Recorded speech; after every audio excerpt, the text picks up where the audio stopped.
Yeah. So before we started recording, I was just mentioning my father-in-law has just recently moved to Greece. And I am carless. And I because wanted to don't need say Opa, but I didn't get a chance. But Opa. I don't know what that And means. I don't. I'm a Syrian, bro. I don't know this shit. And Sorry if that's offensive. whoever I highly doubt it. So if it is, apologize. The so because he moved, I'm carless. I've been carless. I haven't needed one since my WRX. I got rid of my WRX. I haven't needed a car really because I work from home almost like every day. Wait, how I did don't. you? I don't think I knew. How did you drive here that one time? I The took one time you came to my apartment. Sophia has a car. Yeah. So my wife has a car. So technically, I'm not carless. Yeah. My wife has her car, the Subaru Forester. I love that car too. WRX. I guess I'm just a Subi fan. And he has a Honda Civic, like from 2014. Not a lot of miles on it. Shockingly, kind of nice to drive. I'm not gonna lie. I've always been a small car guy, right? As I was getting, I'm like, okay, it's just a Civic. It's like a normal Civic, like Civic Type R or like an SI. I'd be like stoked right from the jump. Even the normal Civic, it's a nice car to drive. It drives well. I was shocked. What year is it? 2014. Yeah. So having to go back without, not having like what's it called, Bluetooth audio essentially, or like any kind of like setup in which I could have my phone like a screen and all that. Little odd to go back to. It's been a while since I've had something where I basically need to do everything from my phone. But yeah, shockingly well. Anyway, on that note, let's talk a little bit about the Bears. We've talked NFL quite a bit. So today I thought, yes. So instead of the NFL, let's talk about the Bears. Yeah, which is outside there's no overlap in the Venn diagram. So the Bears aren't the NFL. No, but we've been talking the NFL in totality for a while. And I think it's time we revisit the team that let's get back to our roots. Yeah. The team our channel is basically named after the owner of. So we wanted to go back and we want to revisit the rebuild. I don't know cars that well. I'm looking at this car. It's a nice looking car. It's decent. It's nothing to look. I mean, certainly nothing to write home about, but I would not be embarrassed if you're driving around. Really enjoy how it handles, especially for a front wheel drive car. Really enjoy how it handles. I don't know shit about cars. It's maybe the biggest difference between you and I. I know absolutely nothing. Oh, I love cars. Hey, really quick. I'm sorry. Before we get into it, do you know what company makes the Outlander? Jesus Christ! Why am I blanking on this? I do. Why? I fucking blanked too. Mitsubishi. Because I do a trivia game. It's called the Daily Dozen. It's from Barstool. Yep. The only thing with Barstool I'll engage with. It's fun. Big Cat. And I love Big Cat. Got the other. It's 9 questions. You fill out a grid. I got 8 right, and the question was who makes the Outlander, basically. And I could not fucking get it. And I was like, what? I wish I could ask Adam, but that would be cheating. I got to get it on my own. I was so mad. It took me. Anyway, Bears. Yeah. So yeah, want to go back, revisit the rebuild. What I really want to do is I want to go over what our thoughts were on each move, as it was happening. Get our thoughts out on polls afterwards and what he's done. Obviously, you know how I feel about him. I've been probably one of his bigger defenders throughout his time there because I'm a very process oriented person, and while he has had some moves that aren't great process, I'm going to throw that out there. Obviously, some moves that you could absolutely get criticized for. Every GM has that. And in totality, if you look at the whole, I thoroughly enjoyed what he's done. Even before last year, being somebody who's like, guys, you need to be patient. I think I like where he's going with this. But that said, there have been moves we haven't enjoyed. I think we need to go over each one. And maybe as we do, we can figure out where we feel there is a lot of luck that was involved with this rebuild. And I also want to make sure that we talk about that a little bit. So, it would be more fun if this was a total yin yang thing where I was anti polls, but I like polls. I think he's good. I think I just make more of an effort to criticize the things that I disagree with in the moment. Yep. Because I don't want to be accused of being a homer. Sometimes I'll accuse you of being. Well, okay, so here's the thing. That's where the fun can come in. I criticize the Claypool move. Let's start out there. And the Edmonds signing. the moment they happened. I was pretty loud about both too. I'd like to go chronologically. Honestly. Yes, we'll get to those. We'll get to those. But I was pretty loud about those. I think the difference between you and I is I am okay with not getting a guy like free agency, for instance, that and understand, hey, sometimes those moves just won't happen. Whereas I feel like you don't see the you want him to be more aggressive at times. So it's a difference in aggressiveness that I don't mind, and I don't think that that's bad process to not be as aggressive at those times because I could see I sometimes can see that aggressiveness leading to bite you in the ass. Whereas I know that you feel you got your evaluations, everything like that. That's where you would probably sit there and say, no, we should just, why not just do this? Why not just add it for the depth? Why not just make sure that you're solid there, which I can completely understand. Yeah. So Yeah, and I think certainly the 2022 offseason that we'll start off with will I don't know. Either that one or the 2023 offseason. One of the two. I was like, I think I the just need, I 23, need a little more yeah. aggression out of you. So really where I think I'm more exclusive of him is the lack of moves in free agency, which in all honesty, I've never been a free agency fan. So I don't think that's me being a homer as it is me being true to what I care about. And Oh, you're a homer. You're a homer about some other stuff. We'll get into we'll get to that we'll if get we into ever that. get to this. Yeah. Really quick before we do our first major moves, there's two major moves right off the bat that we should talk about. Shall I wear my new Tory Taylor jersey, knockoff from China, on your recommendation, or you got the recommendation for this site? It's a size medium, which should be my size, and it's way too goddamn big. Or this birthday present I received yesterday. Oh, very nice. That's the authentic shit. That's not the Chinese knockoff. Where do I go with? Do we be twins? I'm the more sophisticated one because mine's not a knockoff, or we could still be twins, and I could go grab my Cairo Santos jersey since we did both buy knockoff kicker jerseys because we thought it would be very funny if we could both rock those going to camp. I say we hold those off for camp. Let's go, Caleb Williams. I'm putting my Caleb on. Perfect. It is funny. I don't know if the fact that like that fits me like an extra large. Like it's crazy. It's if I were to reorder and get a small, I don't think it would it would still be too big. What's funny I don't know if that makes it funnier. It probably does. Maybe. Mine's actually tight. Shockingly. Really? Like it grabs my stomach a little. I mean, I'm a fatty, but it grabs my stomach a little too hard. But I was gonna say is when we got the jerseys, right? So Sophia's like, so obviously I bought a couple for Sophia, my wife. And I bought her a Romo Dunze. She wanted a Dunze jersey. And so she goes, oh, which ones did you get? And so she sees it, she's like, Williams, obviously. And then I flip it around. The other one, she's like, why the hell did you get a Cairo Santos jersey? I'm like, why the hell not? I was telling her what we were going to do, and she started cracking up. The only reason why you would get a Cairo Santos jersey is if somebody else is getting a Tory Taylor jersey and you want to match that shit. Yeah.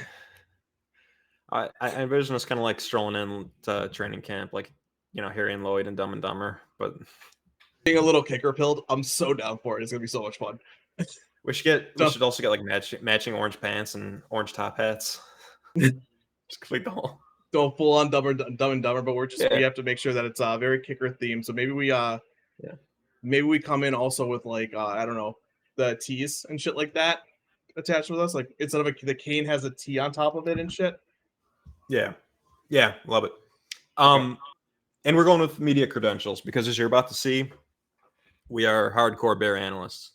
So the first move of Pohl's career, I don't know if you can necessarily call it a Pohl's move, but technically would be hiring head coach Matt Eberflus. Do we care? Do we want to talk about it? I feel like we should if we're going to mention it. I mean, Flus has been fine defensively, and he's held the culture together. It's not a home run move. I don't call for his job though either. You know this. I think it's like very much. I think I would have been a little more comfortable going into the season if we had just fired him, honestly, and hired. I think we agree Slowick is our boy. But Slowick didn't get hired anywhere else, so we can come back to that after the season if it turns out poorly. So turned out fine. He was basically my number one choice though that year if we couldn't get Harbaugh. Yeah, And I mean, I would have put Slowick above Harbaugh. Because I understand the issues that Harbaugh comes with. That. Oh no, I'm talking about back in 2020. I'm talking Yeah. about 2022. Eberflus was my number 2 choice behind Harbaugh. Oh, okay, yeah. That's fair. I see what you're saying. So back when we hired Eberflus, yeah, it probably would have been Harbaugh. I don't remember exactly where I was at on that coaching search, so I can't speak because that's I was so much more focused on where we were going to go with the. Oh God, do we want to talk about hiring polls and Kwesi and how Kwesi filled a lot of people were, including I think ourselves. But I like the poll sign. Like I was like, okay, I'm fine with this. This is cool. Let's see what happens. I remained quite Kwesi pilled until basically this past draft, I want to say, and now I've taken the other pill and I see the world for what it really is. I've never seen the Matrix. I can't really go along with this. But you and I got into a large argument about what Kwesi had done up until that point because you thought he had something that he was building towards, and I'm like, no, he just continues to make bad process choices, and I don't understand. He's supposed to be known for a good process, and it doesn't make sense what he's doing. But I want to say really quick, I lied again. I had, for no reason, I have seen the Matrix. I've never seen the other matrices. Anyway, yeah, that's about all there is to it. I think at the time, what I was thinking, and I still kind of believe this, but I kind of thought that at some point there'd be diminishing returns from hiring from the general Shanny McVay tree. But like that isn't happening. It just seems like if every team has, this wunderkind, or however you pronounce that, play caller, like at some point, aren't they all they're all competing with each other doing the same thing? So I thought, let's zag a little bit. Let's get your leader of men type. At the time I said, let's get our Sean McDermott type. That dude's a great coach. He probably never compares football to the Taliban or whatever. Wait, so hold on. One story. On that note, I have to stop you. We were watching Blue Mountain State. I was watching Blue Mountain State the other day yesterday with my friend Andrew, and I didn't know this because I love that show. Found out it's back on Amazon. Him and I watch The Boys every Thursday. I go over to his place. We watch The Boys, and afterwards I'm like, "Hey, I want to watch Blue Mountain State. Have you seen it?" He's like, "No." I'm like, "Let's put it on." First episode, you see Thad tackle Alex Moran. And he goes over 9/11, never forget. And I'm like, oh shit. Did Sean McDermott take that from him? Yeah, he wrote them on stage. I think Sean McDermott probably wrote that episode. It had to have been, I guess. I was like, after like a decade since I've seen that show, I'm like, oh my god, I didn't even realize that correlation. But sorry, go on. Yeah. Fuck. Was it Andrew was the dude at my table at your wedding, right? No, that would have been Nick. You're thinking Nick. All right. Yep. Yeah. All right. Whatever. Andrew's the one who hits on those wild bets that I tell you about. Fucking hate Andrew. Never met him. These fucking parlays. Jesus Christ. If I could hit one of the fucking 8 that he's hit, I'd be happy for the rest of my life. My God. The amount of luck on those touchdown bets that he throws. I tell him every single time. It's amazing. But sorry. Yeah. So I don't think our thoughts on Eberflus are that interesting. So I'll just say, I thought zagging made sense. I kind of identified Eberflus as the guy that I wanted out of, Dan Quinn was in the conversation, and I think Jim Caldwell might have been the third finalist. Not a great finalist tree, but at that time I was thinking, let's zag a little bit while everyone else is zigging, get a defensive guy in there. And he absolutely has some game management issues. Certainly the Bears have found a way to snatch loss out of the what's the term I'm trying to figure? I don't know. Snatch loss out of winning. Snatch defeat out of the jaws of victory. That's what I'm trying to say. Yeah, got it.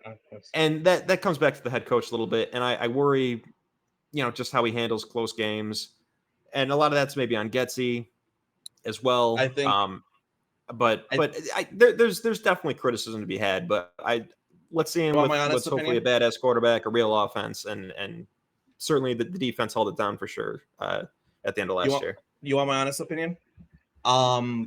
Bears fans are very old school when it comes to just kick the damn ball and get the points. They're very old school. That why would you go for it on fourth down?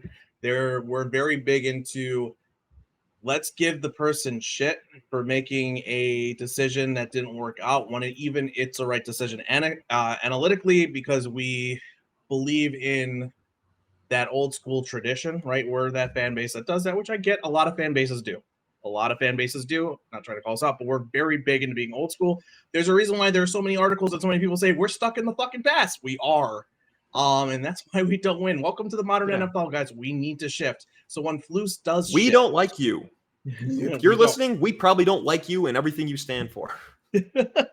But when Flus does things that are analytically driven, when he makes the decision to not go for the kick and we fail, what ends up happening is he gets questioned about it consistently. And so I saw times where Flus seemed to be very aggressive. I'm talking like, let's talk about my God, why am I blanking on his name? Staley. And what I already know where you're going. Yep. What he went through doing the same thing with the Chargers, right? Stops doing it, and actually the Chargers start to have less odds of winning, right? Look at what the Lions are currently doing when they're doing this. That's why they're staying in some games. They were staying in some games was because of how aggressive they were being, right? But because theirs worked out, we sit there and we give Dan Campbell, oh, he's crazy, but then that guy can get it, right? We give Campbell his flowers. Staley gets shat on. He starts questioning himself, and he becomes less aggressive, and the team is no longer in as many games as they should have been in, like they were before. We are doing the same thing to Flus when it comes to his game management. We are questioning him to an extent a human does not like to be questioned. So now he he second guesses how he's going to handle it, and he starts to crawl into a shell. On top of that, you have Fields and Getsy, who both were both issues in that offense. When Getsy would dial something up that would work, Fields would not be able to hit. When Fields, there were times where Getsy would dial shit up that was absolutely horrendous. And very few times, but there were times where Fields made that work, right? Kind of hard to do, though, when we're talking about a one down, like towards the end of the game. The defense knows what you're going to need to do, right? Or going to want to do. And we can't close out, right? Yeah. I'll say it's more. I don't know how much I put on Flus. That's what I'm trying to get at. As much as I want him to stop second guessing what he was doing before, and I want us to start understanding that being aggressive towards the end of the game is okay. Right, and I'll say this is where your tendency towards some slight homerism is a little bit on display. I'm not saying that anything you said there was wrong. I'm saying I don't know. I have to see this here. Now that it is an offense. Because he might just be a bit of a pussy. Brandon Staley. Of him can I say for Brandon Staley, even for example? So he came in. He was this analytic, EPA added, WPA added model. He followed that to a T. Basically, he didn't care about any other factors. He followed that, and that's how I think you should do it. And then it stopped working, and there were some high profile instances where that backfired, and he stopped doing it because of the criticism. And I would say, well, you're kind of a pussy if you care about the criticism. Do the thing. If you already know in the first place to follow these data-driven recommendations for what to do in certain situations, you already know over a large sample size, it is going to work. So why would you not let that sample size grow? Why would you stop as soon as it stops working? And I'm not saying Flus does that, because I don't think that's really what Flus is. I think Flus at heart can kind of get a little aggressive sometimes. He's kind of a flow of the game guy, though. I don't think he's a model follower. I think he's a flow of the game type of guy who can be aggressive, and it's certainly more aggressive than your true red ass, old school head coach. Yep. But I don't think I don't think he cares about those about what Dan Campbell's doing. I don't think that's what he doesn't have the analytics guy in his ear. But yeah, so I'm not willing. I'm not going to go out and say I think this is why Flus is bad at this thing. I don't know. I can't really speculate. And again, nothing wrong with what you said, but that's where we differ sometimes. Is I'm going to say I don't know. It's very possible he just sucks. I don't know yet. I got to see this year. This is the year we'll find out. I'm not. So here, let me clarify. I don't want to spend too much time talking about Flus, but my last point, because it's questionable whether it's even a polls move. Yeah, it's one of those things where I really do think that he was given probably as finalist, right? Not a full pool of people to select from. He picked from the finalists or something like that, and probably had a lot of pressure to go towards one. Get your last point out, and then we'll move on to the next thing. My only thing is that what I would say is I would agree. One, I'm not going to use the term that you use, but yes, he could be a little bit of a coward. At least not. I shouldn't say pussy. That's a bit sexist. My bad. Thank you for throwing that out there. I wouldn't use that term, but I would say he might be a little bit weak and soft to the criticism, and that's an issue. And that is an issue, and I would agree with that. And in no way am I saying he's like some like home run, keep the coach, blah blah blah. However, I will say that I want to talk about the decision to keep him this year. And my question would be to people who didn't understand that is with how the locker room, and I said this on Twitter. It's not one of those decisions. He's not on the hot seat. I never saw him on the hot seat. He wasn't going to be on the hot seat. This isn't Nagy. It's not where his side of the ball is having issues. His side of the ball was thriving towards the end of the year. So he needs to go out and he needs to get the offensive coordinator correctly. What could end up happening when you go with another head coach is you try to hire that offensive-minded guy like a Matt Nagy or a Trestman, and what happens? What happens when you do that? Well, we're gonna try. If we hit it, fucking great. We got the quarterback and everything matched, which I still think is you get them on the same timeline, right? That's what everyone wants to talk about. Well, Flus isn't on the hot seat. I think you have a couple of years with Flus, right? He's got to go out and get his OC. What happens if we hire what happens if we hire the next Trustman or the next Matt Nagy and the defense goes to shit, which is now thriving? All of a sudden we took a strength and we make it a weakness. And the offense, you're taking that risk of we're going to go out and get it. We're just going to hit no matter what. No, you're not. There are so many. We get an Arthur Smith, who admittedly his first year was pretty good, right? After that, it goes to shit. You have that risk of hiring somebody who absolutely sucks, right? I would rather go out and take that risk. I agree. I get it. But I'm okay with staying with Flus. I think it's asinine to sit there and criticize them to such a high extent, right? It's fine to criticize it. But the way that I feel like we've gone out and we've made it seem like it was the dumbest thing ever. Like, Danny Parkins, I love you. You're probably one of the smartest people like on Chicago radio, which is a low bar, right? Parkins gets it. Yeah. But Parkins, you also are very loud about this aspect of it. And I'm just sitting there like, come on, man. Like, yeah, go out and get the Wonderkin. What if that Wonderkin fucking sucks? Like, at least they're on the same timeline. Let's be honest here. Flus has a couple of years at least. This isn't the same thing. And the thing is, find an OC fine. The thing is that I guess the only counter argument to that. You have to find the OC, or you have to find an OC, or you have to find a fucking coach. Let like we should probably move on. Yeah. We should probably move on. I just want to say I'm critical. I'm a little critical of my past assessment that we shouldn't necessarily hire a play caller because they do always seem to work out, especially from that tree. Like it hasn't gone wrong really yet. It's like the Vikings the same year hired Kevin O'Connell, and I was like, now we're stooping all the way down to Kevin O'Connell, and Kevin O'Connell's good. It's like at some point they have to suck, but like I don't know when it's going to happen. But I don't have enough examples in my head to be able to say that.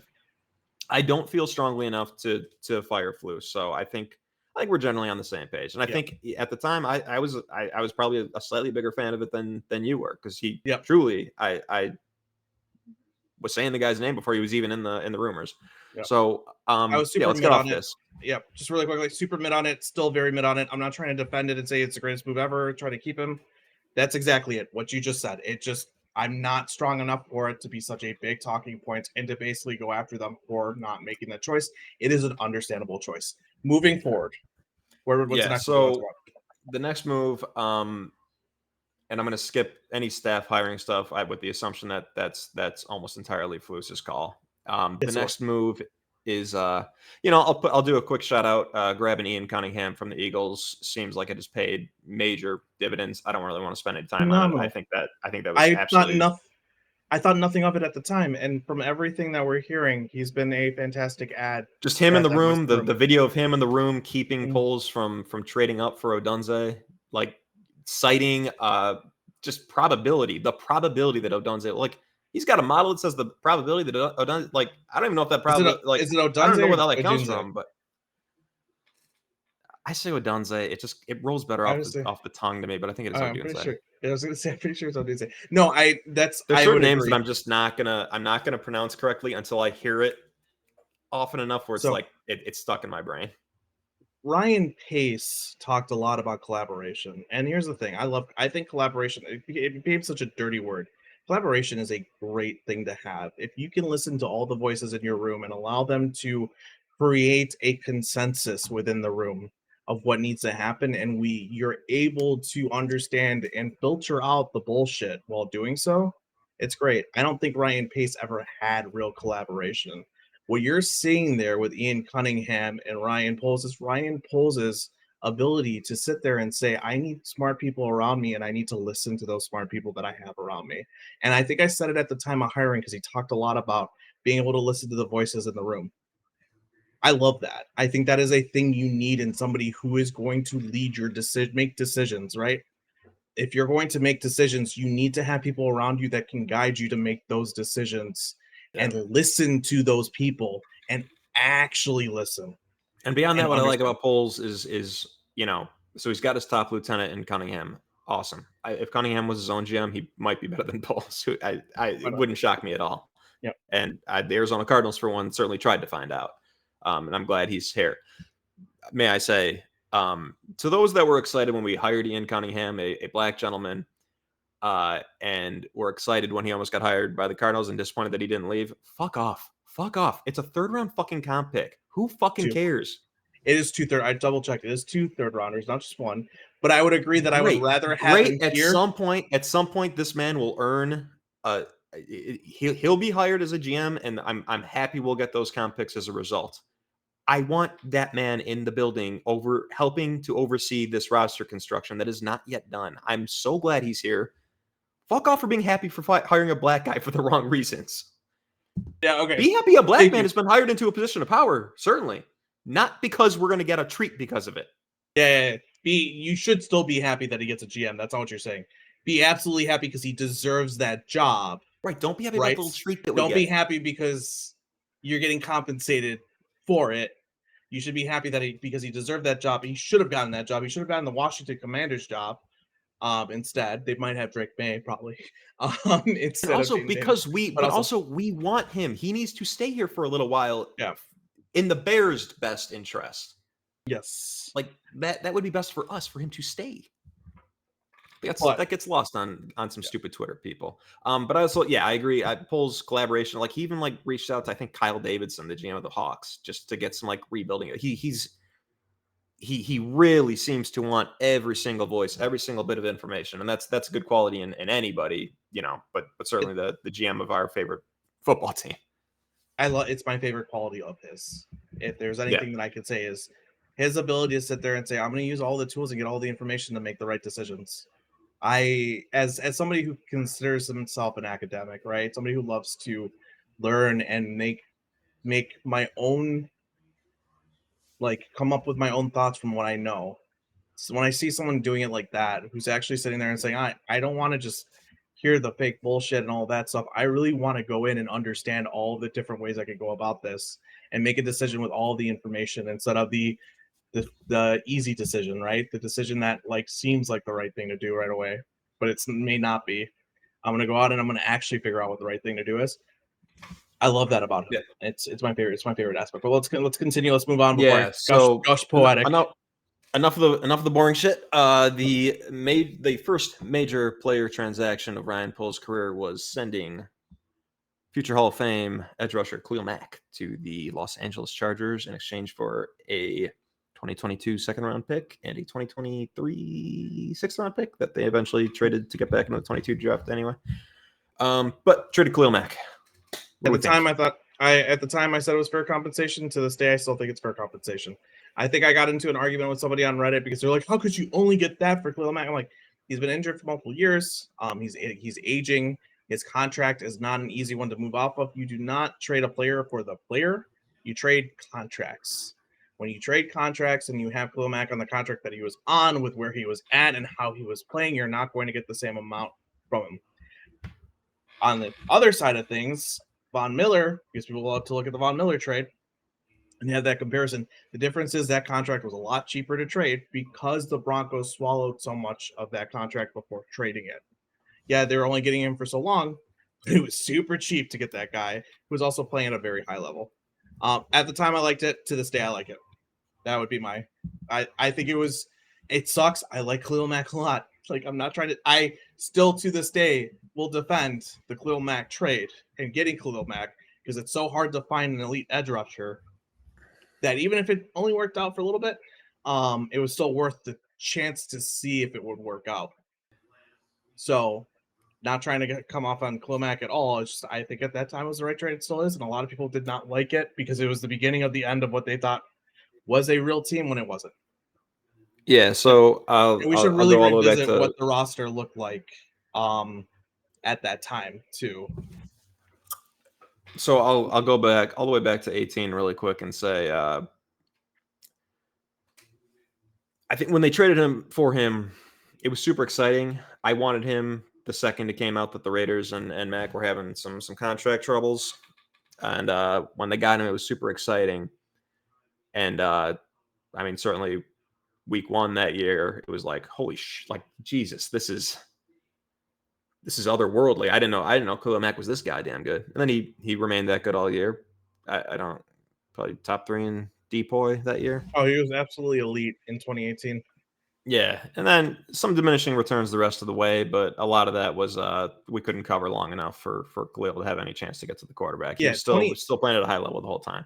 2019, I remember people questioning his PFF grades because they were really high, right? He's not getting the sacks, he's not getting the production. He was getting there, like he's still wrecking shit. But also to remember, Khalil Mack is a big reason why our run defense was so good. So like worth the trade when we got him, but also Yeah, good the injuries and everything Future Hall of started to Fame. pile up, and sometimes that's just how the career goes. And you can't blame. I'm not going to blame Khalil Mack for that, but the move was correct to trade him.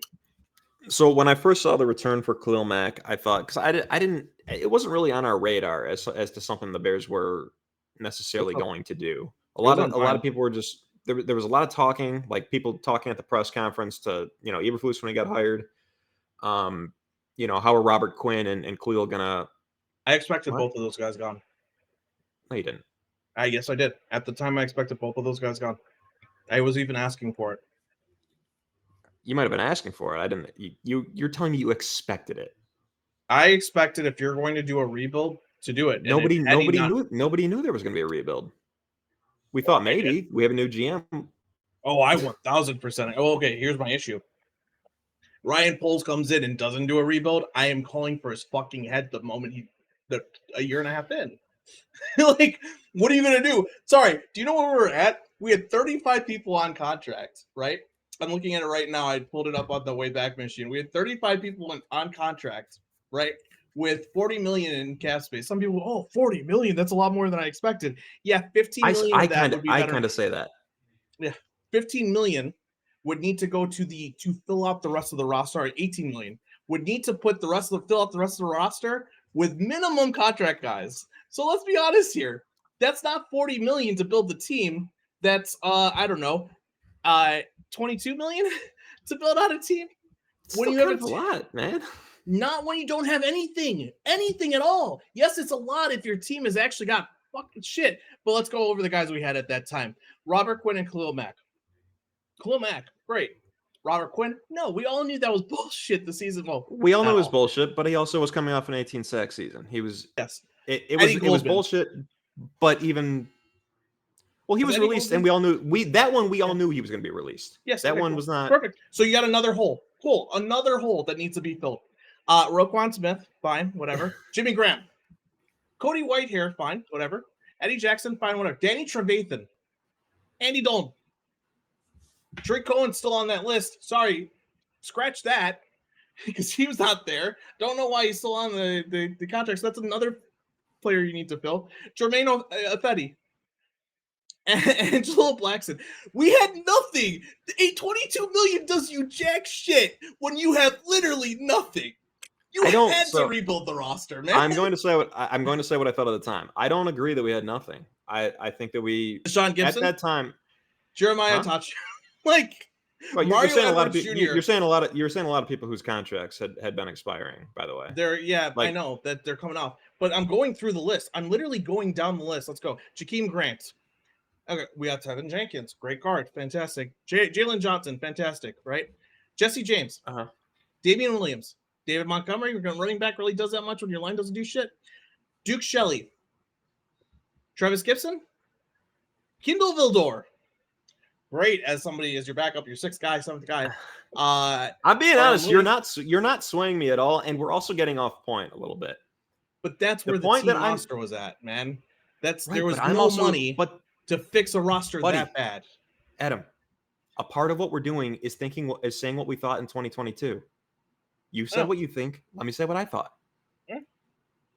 I also don't believe you that you thought that there was going to be a rebuild. If you thought so, I'm not going to take your word for it. I don't believe you, but you can say it on the pod, and other people probably believe you. I don't remember talking about this with you, really. I remember once it happened, you being like, "Oh, cool, this is what I wanted." I don't remember you expecting it. Anyway, I did not necessarily see the need for as extensive of a rebuild as Poles made or did, and I also only agree with the rebuild to the extent Poles made it when you're in an absolutely dire situation, like the Saints kind of are. I did not see the situation as that dire. And when I saw the trade, my first thought was, I mean, at that price, I probably would have just held on to him and seen if we can win some games. Like maybe Justin Fields will be awesome next year, and maybe we'll be good. Let's just sign a couple receivers, sign an offensive lineman, sign a 3-tech because we need a 3-tech in this defense, and let's see what Mack and Quinn can do with their hands in the ground. Maybe that could be fun. I remember where you're at beforehand. I do remember where you're at beforehand. You were not looking forward to a lot of years of bad football. Yeah. I think with that said, that same night, I thought to myself, well, a lot of cap space has been opened. We'll be able to roll over some cap space. We'll be able to structure contracts that, maybe there's a bigger hit next year when all that Mac dead money comes off the book. Like, okay, I see this. We're trying to build a badass offense for Justin Fields. Was my thought at the time. We're just trying to shift from defense to supporting the hell out of Justin Fields. That's what at that point I thought to myself, cool, good. I'm okay with this now. I see it. And compensate. I do think that was objectively fair compensation. My first reaction was, if this is what objectively fair compensation is, let's rehab Khalil Mack's value a little bit, because I don't know. It's just a second and a sixth. Like, I don't know. I would have thought, a second and a third. It seemed a little light. Understanding that he was hitting, he was probably about 30, 31 at the time. Like, all right. But like, man, that seems light. All right. Before we talk about how we felt about it after the fact, now, like how we feel about that trade to this day. I do want to mention that I felt the same way that what you had mentioned. I also thought that what they were doing was reallocating funds from the defense to the offense and trying to set it up so that you can get, because I also didn't think, obviously Fields had nothing when he started, right? Not saying that's exactly why he failed. Don't know how he would have done if we had something. Definitely plays into some of his issues becoming much worse. He had Allen Robinson, and we did not know that Allen Robinson was about to. I mean, we knew fundamentally the age that Allen Robinson was, but we did not know that he was going to become a straight up bad wide receiver. Okay, straight up bad. Falling. I always, me. I say I liken regression to falling off a cliff. When it hits hard. You don't see it coming. But we didn't know. We knew could happen. I knew there was a chance. But we didn't know. Screaming. Extend AR was not a hashtag I tweeted out much. I eventually switched to do not extend AR, and I continue to push the guys he's getting to, because I saw a slight regression the year before. And I said, he is not worth keeping on this team. We should not be extending AR. Coming to it, he doesn't get extended. He's not there for polls, right? But that last year that he was there, he didn't have, so on that point, Justin Fields didn't have much coming in. He had Darnell Mooney that year, right? So like going back to where we're at with polls, I just hit my mic. Coming back to where we're at with polls.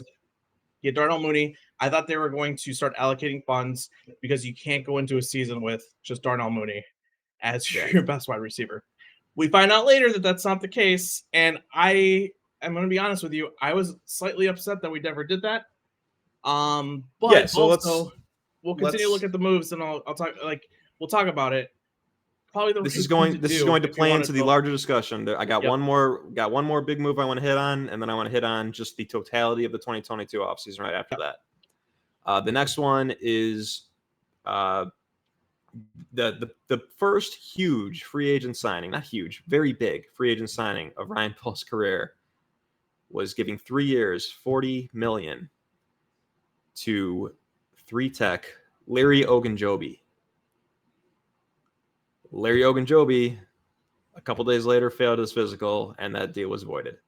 I do want to hit on this really quick because what I want to say was I immediately thought, okay, Flus has a little too much influence here. We're trying a little too hard for our 3-tech. Then I went to his PFF grades because I do remember he was a pretty impactful-looking player for the Bengals in the playoffs leading up to the Super Bowl. Went to his PFF grades and was like, boy, this guy sure seemed like he deserved about 2 years, $8 million, and we just signed him for 3 years, $40 million. What the fuck are we? What are we doing here? I was very happy when that. I want to say I was happy when that contract voided. Remind me. I'm pretty sure I was not. Oh, we were both happy. I had talked myself into like, okay, you know what? He had a really good rookie year, and he was impactful in the playoffs. Like maybe they see a little, like, you know, I did the thing that you naturally always do. I was very happy when that contract you talk yourself into it a little bit. But then when it got voided, I was like, oh, well, thank God. But I also thought, well, this dude's out here trying to hand out big contracts to pretty bad players.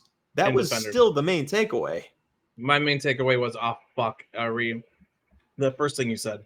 Does Flus have too much influence on the team? Because I think in my tweets about Flus and Poles when he got hired, I said the only reason why I'm worried about having a defensive coach is that he's going to build the roster defensively. And he's going to have too much of a say. I didn't care that much about the play caller aspect of it. I do think there's something to be said of what you were saying earlier that, okay, the Shanny guys, maybe there isn't a diminishing return. Maybe they're all just very good play callers, and they see, because to be a very good play caller, there's a lot that goes into actually understanding how things build into each other and understanding those concepts and understanding what you can do to make the same concept look different. Not a lot of guys are that smart. Didn't think a lot of guys would be. Seems like they happen. But the only reason I was worried about not having a defensive play caller was that at that time was the fact that he would have too much control over the roster. This first offseason made it feel very strongly that way. And that move was probably the first red flag.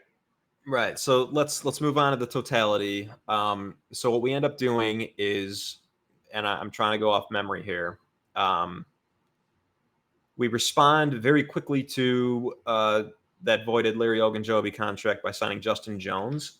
Mm-hmm. We bring in Al-Qadim Muhammad.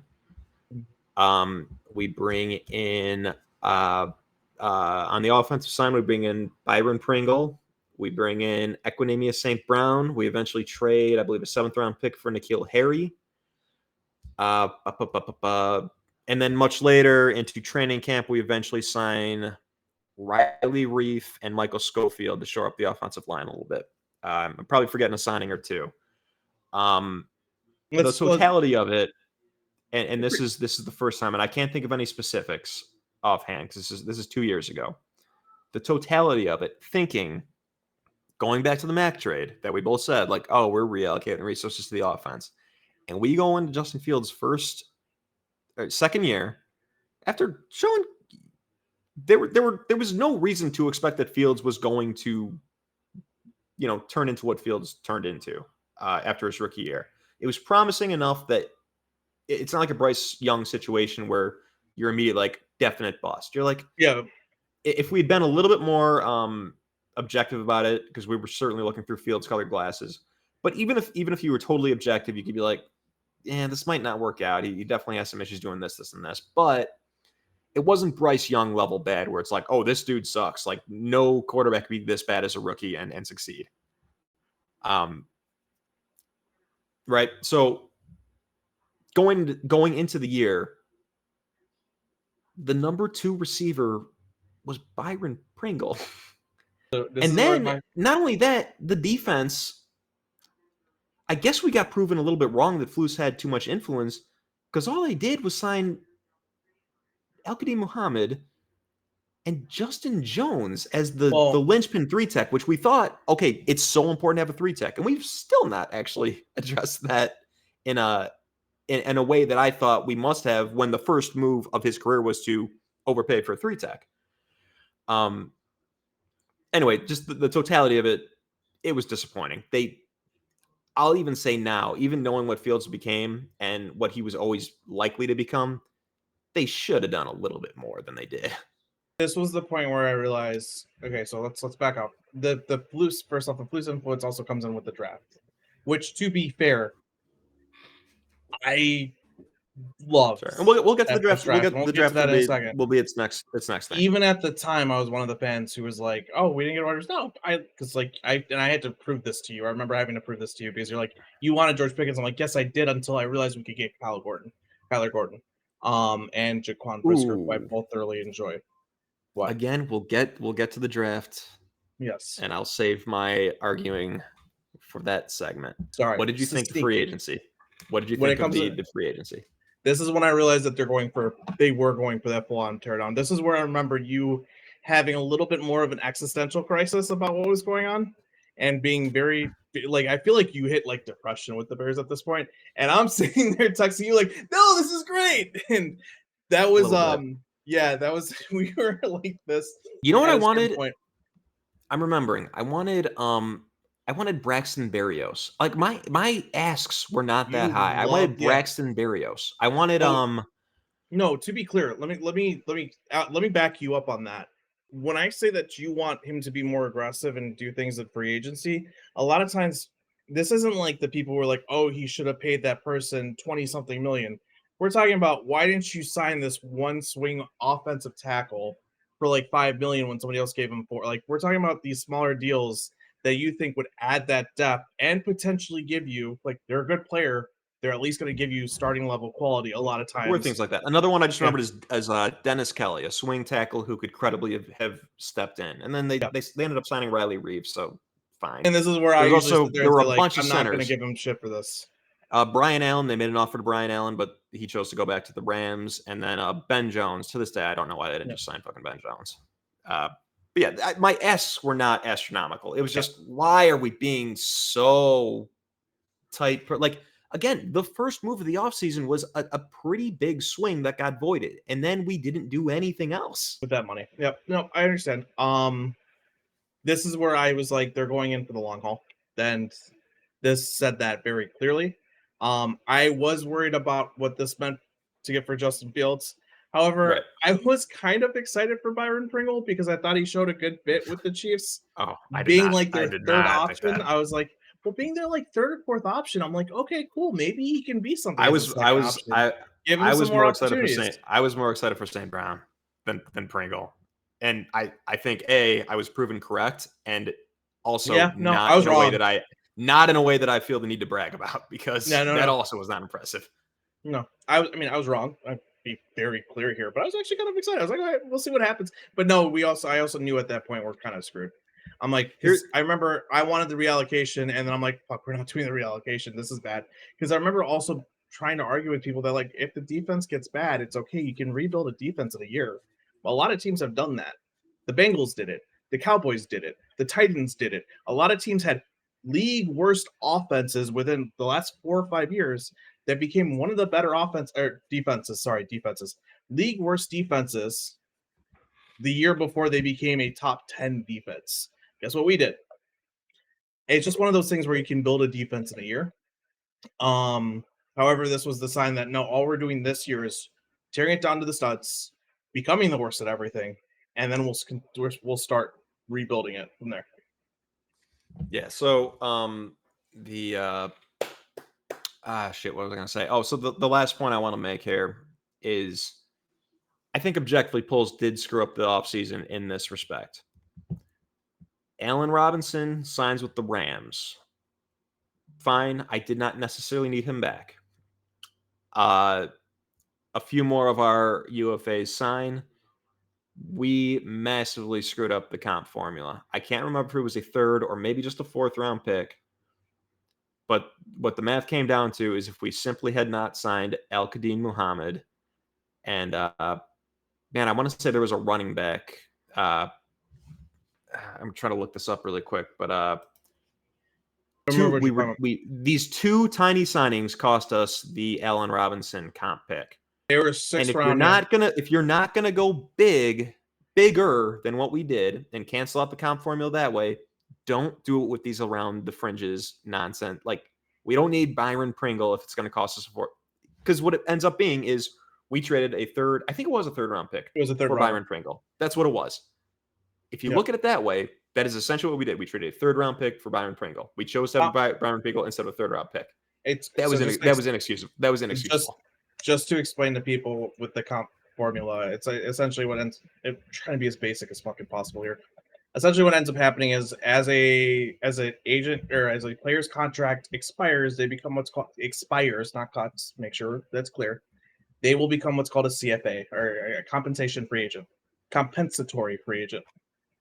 As you sign them, depending on where that lands in the tiers of contracts for that position, that will give you a it adds to your comp formula a compensatory pick. Thank you. Compensatory pick, as you go higher. But they cancel each other out, and it doesn't matter if it's a third rounder compensatory pick getting canceled out by a sixth rounder compensatory pick. If I get a sixth rounder compensatory pick, right, or if I get a third round compensatory pick by letting somebody go, but then I sign somebody who would be a sixth round compensatory pick elsewhere, right? Cancel. Those cancel. Yeah. And that's what, Kev, you're complaining about. Why do we sign a bunch of sixth round compensatory pick players, seventh round pick players to cancel out a third round? Yeah. It was just objectively wrong. There's no defending. There are teams that are very good at this, that instead of signing those guys, they sign guys that get cut after the fact, who give you that same replacement level play, right? Yes. That same level of play, but do not count against their comp pick formula.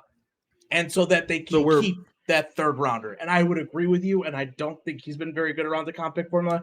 But the reason why I don't complain that much about it is there are very few guys that are good around it. You have to look at the Ravens as the shining example of teams that are just and who absolutely get it. I'm looking at our other moves of the offseason, and the other big ones were Nicholas Morrow, the linebacker, who my eyeball test said that he was the better linebacker than Roquan Smith that year. And he was pretty good that year. And so that one was fine. He moved down the next year, and then Dainty Penis was another receiver that was brought in. He's back on the team. He's back on the roster. He's back, baby. We signed Nathan Peterman, and the one last one. It's a little bit of foreshadowing. Is that we signed Ryan Bates to an offer sheet. The beginning of a 3-year-long love affair with Ryan Bates. So obviously, I think we can go ahead. Get forward. Really quickly, not much I want to add on there, other than Dainty Penis, being a player that got shat on it's a lot. Solid. It's solid. Drops, that he had, but yeah, I mean it was a bad roster at the time, and it continue to be throughout. So I think at this point we can move on. I don't really have much to add on any of those moves. Yeah, so quick, we'll wrap up 2022 with the draft. They didn't have a first round pick because of the Fields trade, so they got 2 second round picks because of the Mac trade. We draft Kyler Gordon with somewhere around 39, and then we draft Jaquan Brisker around 47 or so. We draft Velus Jones Jr. in the 3rd round. The second day, we only had like 2 picks, and Poles kept trading back and turned that into, trying to go off memory here, Braxton Jones, Doug Kramer, Lachavius, no, not Lachavius, Jatari Carter, Zach Thomas. These are all 4 of those guys, offensive linemen. Tristan Ebner, running back, Trenton Gill, punter, and Dominique Robinson, edge rusher. I believe I think I got all 7 of the damn picks. You might have. On day 4 or day. I don't have that kind of memory. Day 3. You think as we're recording this? I mean, you think as we're recording this, we'd have it up? Elijah Hicks. Ah, yes, good old Elijah Hicks. Yeah. So starting off with those first 2, I think a lot of people wanted to come out of that with a wide receiver. I also, at the time, wanted to come out with it with a wide receiver. However, I mocked Jaquan Brisker to us in my final mock, and I really liked Kyler Gordon. I just thought Kyler Gordon on the consensus board was not supposed to be there at that pick. I didn't think he was going to be there at the pick we got him. And I was to be clear, we needed corners. Again, Kindle Vildor was a starting corner for us. Buster Screen was our previous nickel. Like, we needed corners really badly. If you listen to the Hogan Johns podcast, it starts off with they have their voicemail that callers can call in. It starts off with a guy. They've started their intro with one of the voicemails they got with a guy saying, "We need a fucking corner," and it's the greatest thing in the world because we needed a fucking corner. He was very right at the time. Yeah. So I love Kyler Gordon, and I also get into it. I like the move to kick him inside because of his profile and his traits. I was defensive of that at the time as well. I think with anybody who's not a professional scout, you try to watch as much guys as you can, and you watched quite a few guys. This was maybe one of your top scouting seasons. You fell in love with Troy Anderson, the linebacker, and you watched a few other linebackers. You watched Chad Muma. You watched a few other guys. We're both in our scouting bag quite a bit, but Kyler Gordon. This is where I push back on a few of the things you've said just now and also off pod. This was generally the range that Kyler Gordon was supposed to go. PFF maybe always had him go with the 35th pick at the latest, but like it wasn't crazy that he fell to 39. I was not super familiar with him. When I saw him, I thought, okay, this guy seems like kind of a classic cover 2 outside corner. I can see it. He's not a burner, but he's very athletic. I could see him holding down the boundary. I could talk myself into this. Then they moved him inside, and he stayed inside. And I will not dispute that Kyler Gordon right now is probably will be going forward, one of the top 5 nickel corners in the NFL. He'll never be Chris Harris or somebody amazing like that, like somebody who can make the Pro Bowl as a nickel corner and will have the respect of the non-PFF world, how good he is. I don't think he'll get there, but he's extremely impactful. And as you've said, in this defense specifically, a nickel corner has to be like a third linebacker. Like they have to do all sorts of shit. He's good at all of it. I got a gap. No back. Issue. You're not stealing somebody from the run, like in the run game by stealing a gap, right? To put him there, he needs to be as impactful as possible and handle his gap responsibilities and get in there and get dirty the moment you do it. Again,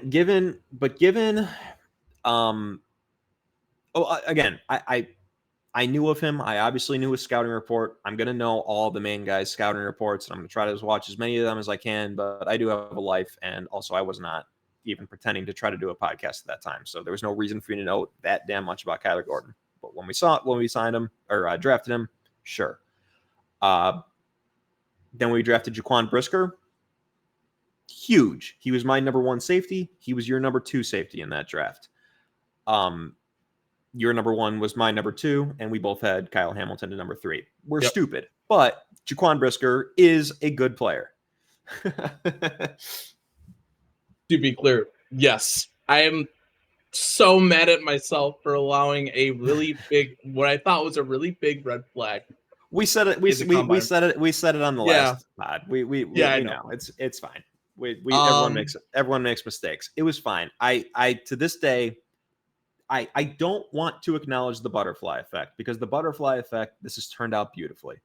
That's what 2024 Kevin thinks. At the time, I thought it was borderline unacceptable not to take George Pickens, and I still believe that if you evaluate the moves on at the time for what they are, not knowing the future, George Pickens was a very good receiver prospect that fell way too far. Everybody knew it, and he's currently a very good wide receiver in the NFL. Maybe not ever going to be a top 20 receiver in the NFL, but he'll certainly be a top 32 receiver in the NFL for the next few years. I don't think you'd argue with that. And to not take him when our number 2 receiver at that time was Byron Pringle, when we were trying to develop Justin Fields, it seemed like malpractice to me. And I don't even necessarily want to get too much into how we ended up addressing receiver in the draft, because we all know, like, Felix Jones had some cool highlights, and it seems like Justin Fields is involved in, damn, I like that guy. Well, so Justin Fields will never be a wide receiver scout. Yeah. I do want to give my thoughts. I do before we get into. Oh, sorry. Go ahead. Sorry. Oh, sorry. I was going to say, I do really quickly want to give my thought on that. So I mentioned earlier that this is when I knew we weren't going to do this actually is when I knew we weren't going to do the offense, which was still kind of part of free agency, right? Like, it was right after all this stuff. This is when I knew, like, I'm like, okay, cool. So they're not doing it. We're going to do the rebuild, right? Because at this point, once you get through the second round, I'm like, there's really nothing else you can really do to help the offense outside of hoping you hit on something wild. I like the moves. As for the moves, I understood at this point that the idea is do it the right way. Don't rush anything. I was fine with it. I get it. And I get where you're coming from. And I agree with you. If this is a quarterback that you had brought on, that you had a lot of faith in, you set him up the way that we've set up Caleb Williams. Right. So I want to interrupt you, because this is a point I eventually want to hit on. At the time, and even now, and we're talking about a lot of people argue that, but at the time, we were thinking in the back of our minds that Justin Fields might be being set up to fail. And we both thought Justin Fields was not a quarterback who was likely to fail, unless you set him up to do so. Fast forward to 2024, Brand, I guess I'm going to say, were they setting him up to fail? Or did they probably think the same thing that most of the league thought, to let him fall to 11 in the first place in the draft? Did they just kind of not really care that they had Justin Fields? Like, if he's good, great, but we're not going to fucking that's what I think waste our whole shit on him the way that we're doing it on Caleb now. Yeah, that's what I think it is. In my opinion, because the league told us what they thought of Justin Fields. And continues to tell us what they think of Justin Fields with what he got traded for and how few teams were willing to go for it. And because even players, if the league believes in a player, they'll trade way more for a reclamation project than they did for Justin Fields. So I think we were told how they felt, and I think this is, like, I agree with you. So, like, 20, and this is what we wanted to do. So 2022 brain was, are they setting him up to fail? How the fuck is he going to be able to develop? This is kind of scary. Right. I think that was general consensus, and I would agree with that. I felt that as well, even though I agreed with the moves that were being made and saying we need to be patient because we need to rebuild this the right way. And it sucks, but I get it. Now, I do think, nope, they're not setting him up to fail. It's that. I would agree with you. They just kind of knew. They wanted to. They were intrigued enough to work with him, but they weren't going to tear everything down. And in hindsight, I would say, yeah, I guess, right? Yeah. Like, he certainly doesn't stink because of lack of help. He would be better if he had some more help, but there's a ceiling there that we weren't seeing back in 2022 that is now very clear to us, and it's got nothing to do with what's around him. To be clear, though, we definitely hurt his floor. Like, we demolished his floor. But because we gave him as a cold as a cold-hearted, somebody who's not attached to Justin Fields, I guess the correct answer is who cares? Yep. It's a business, and they did what they needed to do best to run the business, right? And that really does suck because you do have to sit there and think that you're not thinking about the person, but it was the right move for the Chicago Bears to sit there and say, well, we have this free chance to see if he's a good quarterback. If he somehow breaks out, great, but we're not going to sacrifice our build to help him specifically. We are no investment in this. We'll see what happens, which I think they do see what happens, and that leads to them making a trade later in the season because they think that they maybe got something that they a lot more than they did, so let's help them in the passing. Blah blah blah. We'll get there. We'll get to Chase Claypool later. Yeah, so let's wrap up really quick. Sorry, I'm looking up Well, I one want to talk about thing. Bayless Jones real quick. To anybody who hyped up Bayless Jones Jr. that draft class, the Nobody was fuck hyping is him up. wrong with you? Nobody was hyping Like him that. up. The best thing we saw is that he had some highlights. And I'll say this: before the draft, I ranked my top 20 receivers because we were really watching receivers in this draft. And I did throw him at 19. I threw him a bone, which is actually a little higher than most people had him. I thought, 19 all slow right, as hell I in can a kind of see draft, this though, dude. bro. Yeah, but this was a receiver ass draft. You got to remember. Yeah, so 19 is still a really low in a draft class. And also, did that much turn out That's out the of only this? nice thing I'm going to say about him. As beforehand, I was like, okay, I can see this dude being a return specialist and maybe develop into a little more than a gadget player. And that's not going to So happen. He just sucks. It was a total mess. I did understand the Debo comp that like Cole gave in the sense that a much lesser Debo because he's like what 5'11", big guy. Yeah, you could probably hand him off the ball. And we've seen him run the ball. He's been fine. Like he's very much a gadget. Debo Samuel's a gadget guy, guys. No offense to Debo, he's a very gadget wide receiver. He's not the best wide receiver on his own team right now, just to be clear. And his role has diminished quite a bit because of CMC being there, taken away from those runs. Debo's very good though. Top, 20, 25 wide receiver in the league. You're looking at me like I'm crazy. No, I'm looking at something else.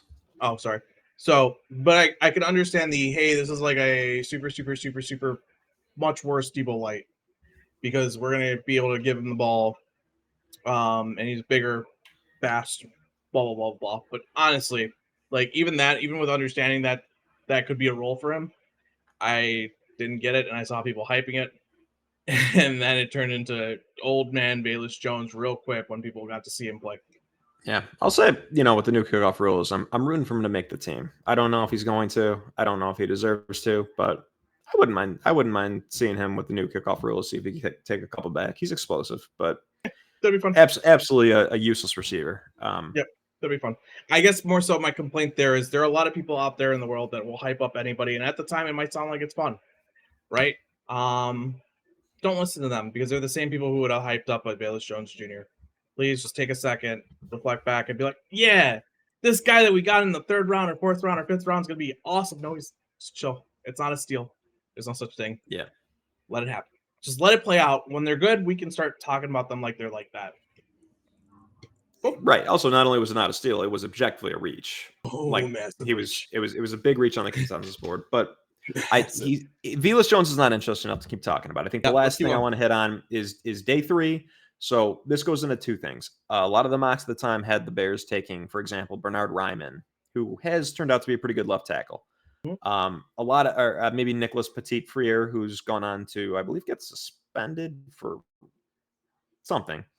There were some people that wanted the Bears to take a tackle in either the 2nd or the 3rd round pick, and I believe you and I were pretty simpatico on. No, that's 2nd or 3rd round is a bad spot to take an offensive tackle. Yep. They're probably not going to start right away, and the bust rate's a little too high. Yep. Let's stick to the positions that typically work in the 2nd and 3rd round, and they did do that.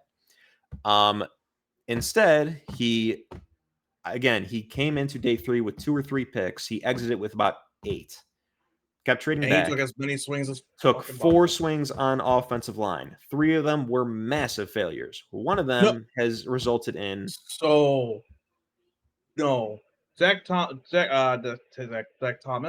Thomas, right? He is a starter, isn't he? For another team, we cut him. No, he's not even in the league. Yes, he is. He's doing well.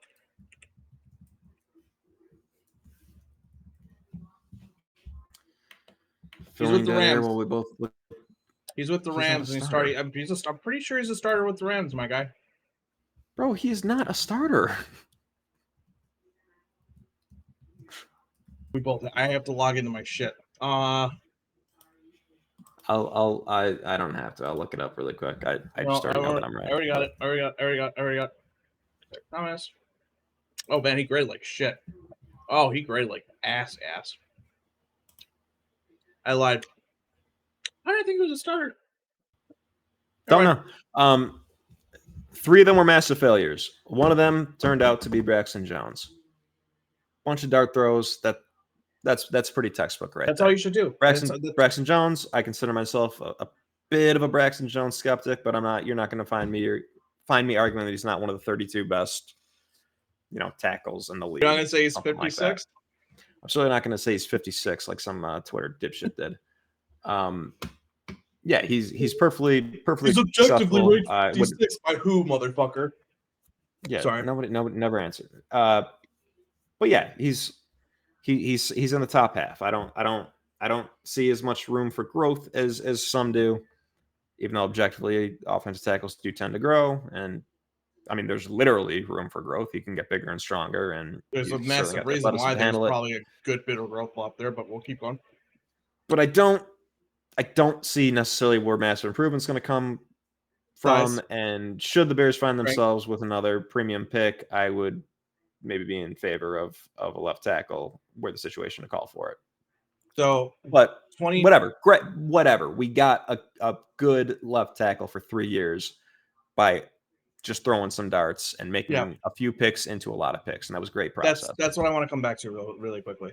I know I've seen some people get upset that Foles will use multiple picks at like the same position. I think he's done it before on other ones as well. Pickens and Dexter the next year. Yep. That's what it was specifically. That's the right thing to do. If you have a big hole, right? You have big holes that you need to hit in later, especially in later rounds. You take multiple swings. Like if, for instance, I remember saying if we can't get Odunze, right? You trade back, you take multiple swings at wide receiver, one in the second, one in the fourth or fifth, and you hope one of them works out. With offensive line, I'd rather take multiple swings in the late round. There are a few good day 3 tackles that have turned out to have great careers in the NFL. Yeah, certain positions. Yeah, certain positions are take them in the first round, maybe even take them in the top 10, and if you can't do that, take a zillion of them in the 5th, 6th, 7th round. Yep. The reason you do that specifically is the chances of you hitting on anything is so low that if you spread out all of your picks to a whole bunch of different positions, maybe one of those hits, right? Maybe, right? If I pick all the same, I might be able to just take care of that one position right then and there because the chances then start to add on top of each other. And you go from like, hey, a 15% chance to find a left tackle to like a 40-45% chance of finding a left tackle, right? Out of all these guys, which I would take. Because guess what? The swing is like to find a left tackle in the top 10 is at like 50-something%. There's chances that they bust. I gotta look at it. I shouldn't actually say that. I have the numbers, but I'm not gonna pull them up right now. But it's less than 65 at least in the top 10 to find a good starting left tackle, a quality starting left tackle.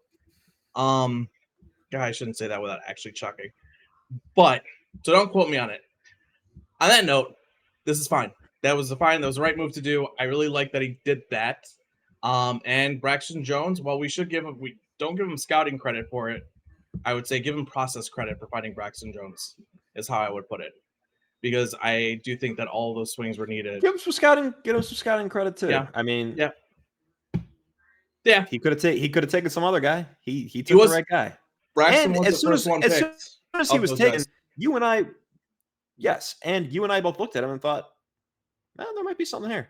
We didn't. We're not watching South Utah games, but like, yeah, we looked at him like, okay, this is nice. We both looked at Doug Kramer. I already being familiar with him. He's from my alma mater, and we both thought, why the fuck did we take this guy? That was stupid.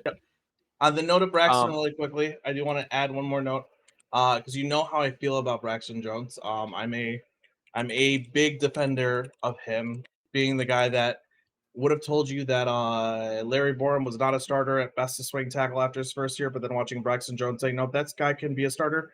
Here's the thing, like when you can see a guy with the athletic traits that he has, where he can make it, he can get outside and cut a guy off around the corner, right? Get to the edge, get to his spot quickly and handle him. Sure, he has issues in the bull rush. Well, why does he have issues in the bull rush? He went to Southern Utah. He went to the Southern Utah Thunderbirds. How good do you think their strength and conditioning program is? With a guy who's 6'5", I think he came into the league at around 300 pounds. He's a small motherfucker. You have a lot of room to grow on his frame, right? If you can give me that athleticism and not sacrifice it to add that strength so that he can take on a bull rusher from a guy from a small school who probably doesn't have much strength to begin with, compared to the guys that come out of Alabama who are pretty maxed out when it comes to strength and conditioning, yeah, I'm going to take that risk. I'm going to sit there and I'm going to watch the guy the first year and be like, oh, his issue should be easy to fix. So I think where you will see that growth, you say that you don't know if there's much more growth. I think where you will see that next step in the next year, we saw it a little bit this year. He starts handling bull rushes better. He's already been able to handle speed guys outside pretty well. I think where you'll see that next growth, it's not only is he going to continue to get better with his technique because it's an extra year under his belt, right?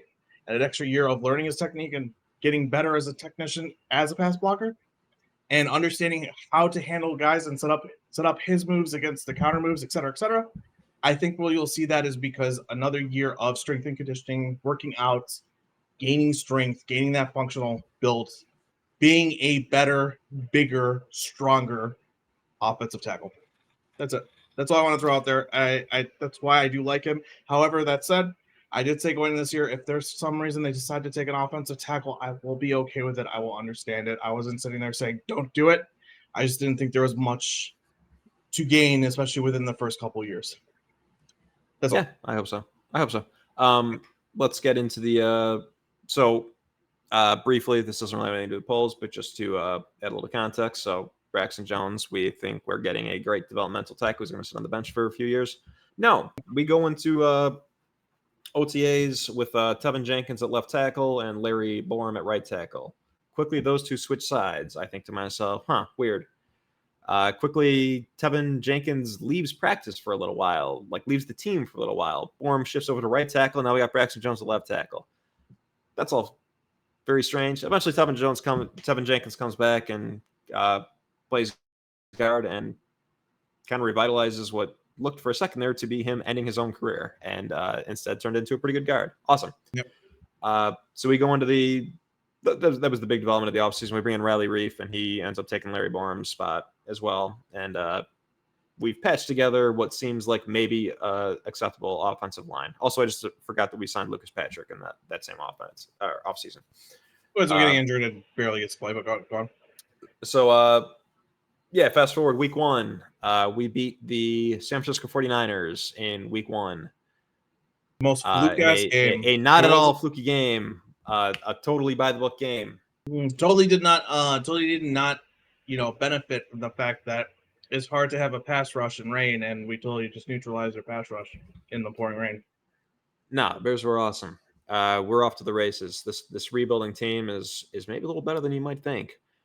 Fast forward to week 6 or 7, Monday Night Football against the New England Patriots. Absolute blowout. Jaquan Brisker, really cool interception of Mac Jones. Mac Jones gets benched for Bailey Zappi the next play. Justin Fields, with the first time all year that our starting offensive line had played together, looks amazing. Throwing, running, all sorts of shit. Throughout the season, it becomes clear to us, holy cow, Justin Fields is way faster and better of a runner than we thought. We keep losing all these one-score games, but Justin Fields is single-handedly keeping us in it. This seems okay. We end up 3-14. This is sustainable. Breaking off 80-yard runs twice a game. That's sustainable. We end up 3-14.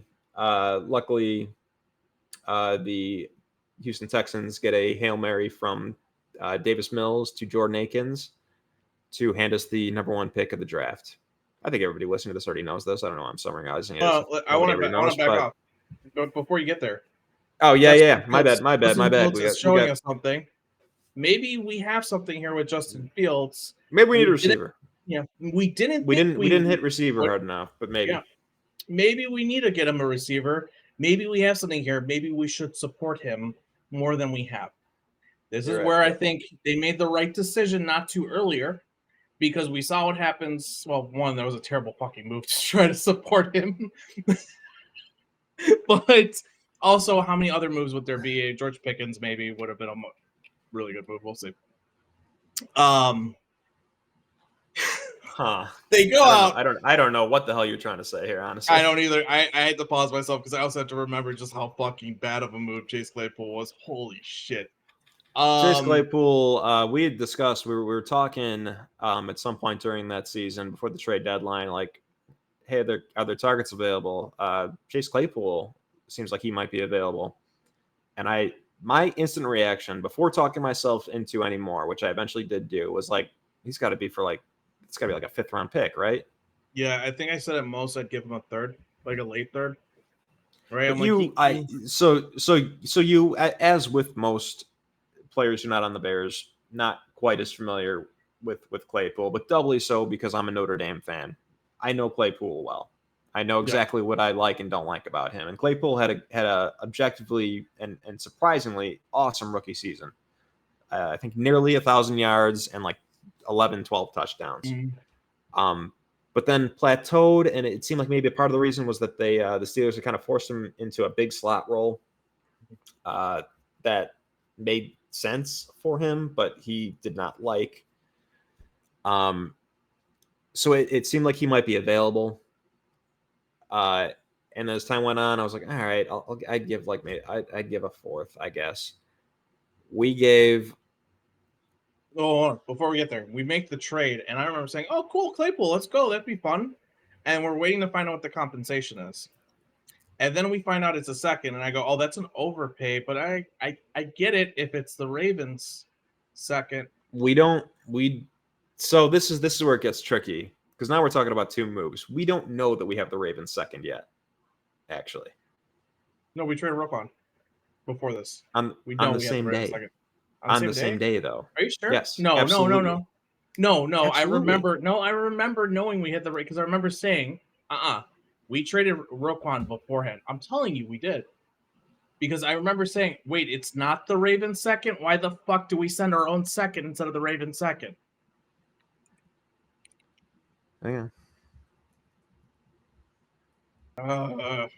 October 31st was Roquan Smith.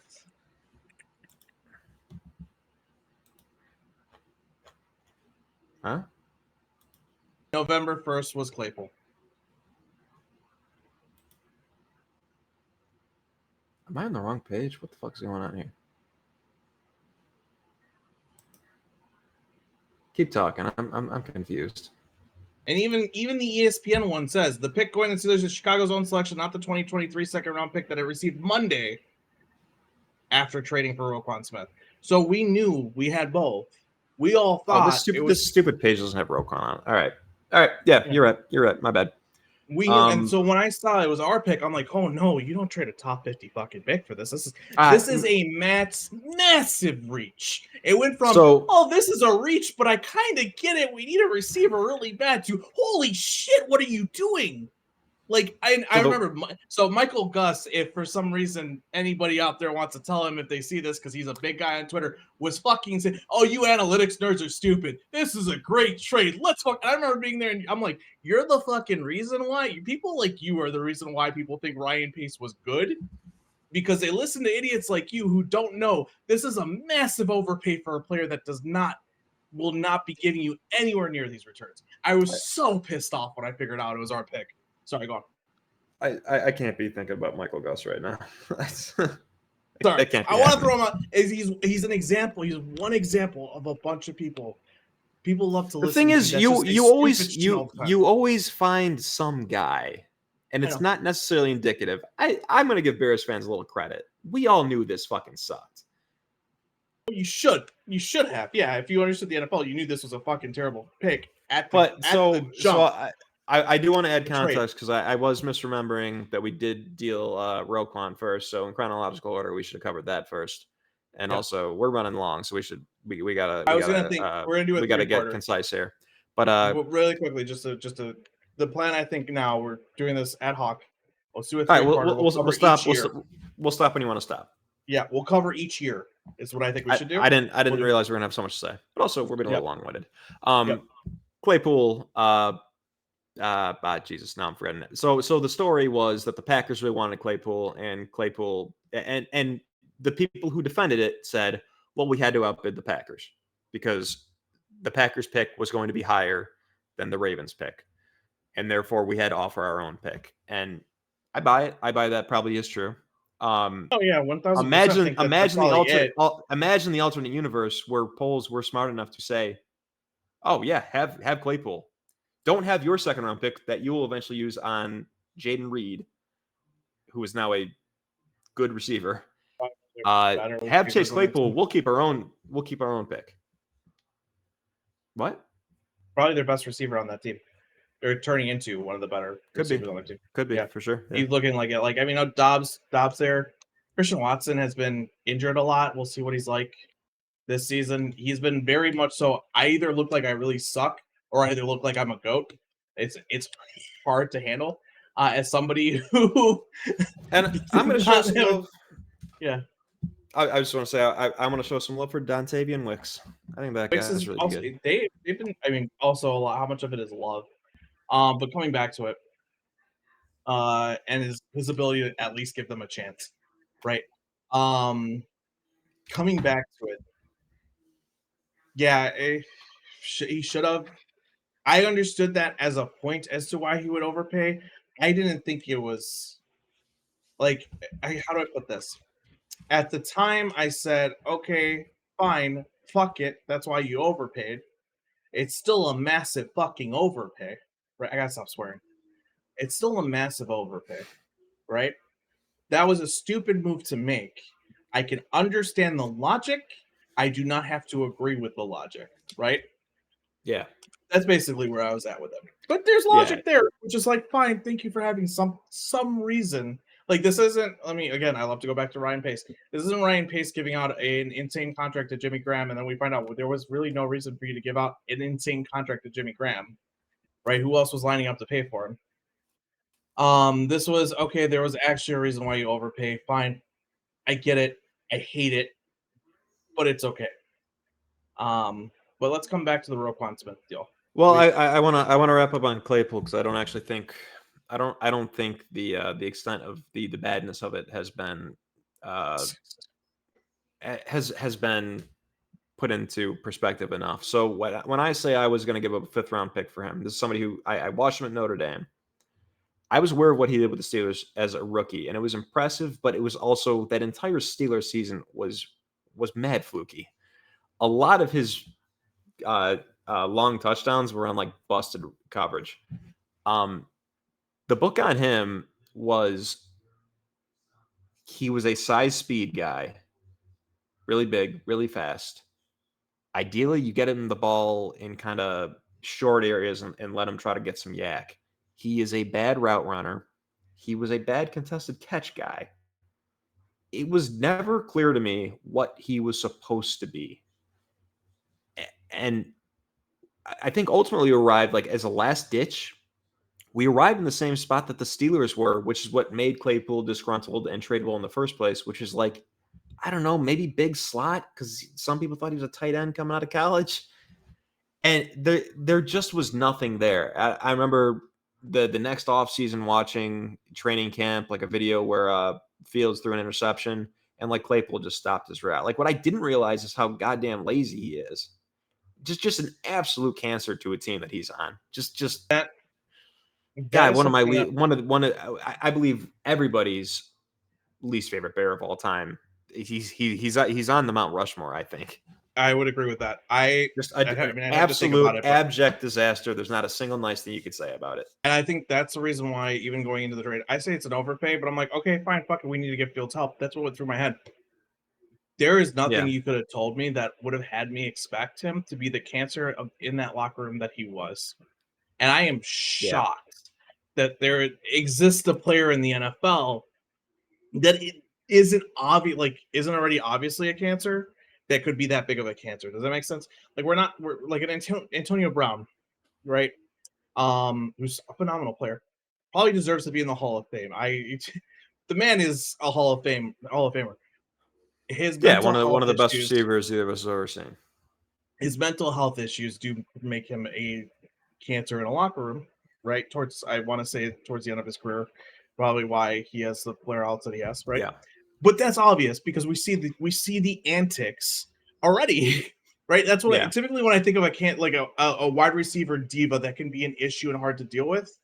I think of the guy you already know. We had no freaking clue, Yeah. and I wouldn't call him a diva, right? Which is probably why, because I don't think he's a diva. He's just a cancer, and that's just He's it's just lazy, yeah.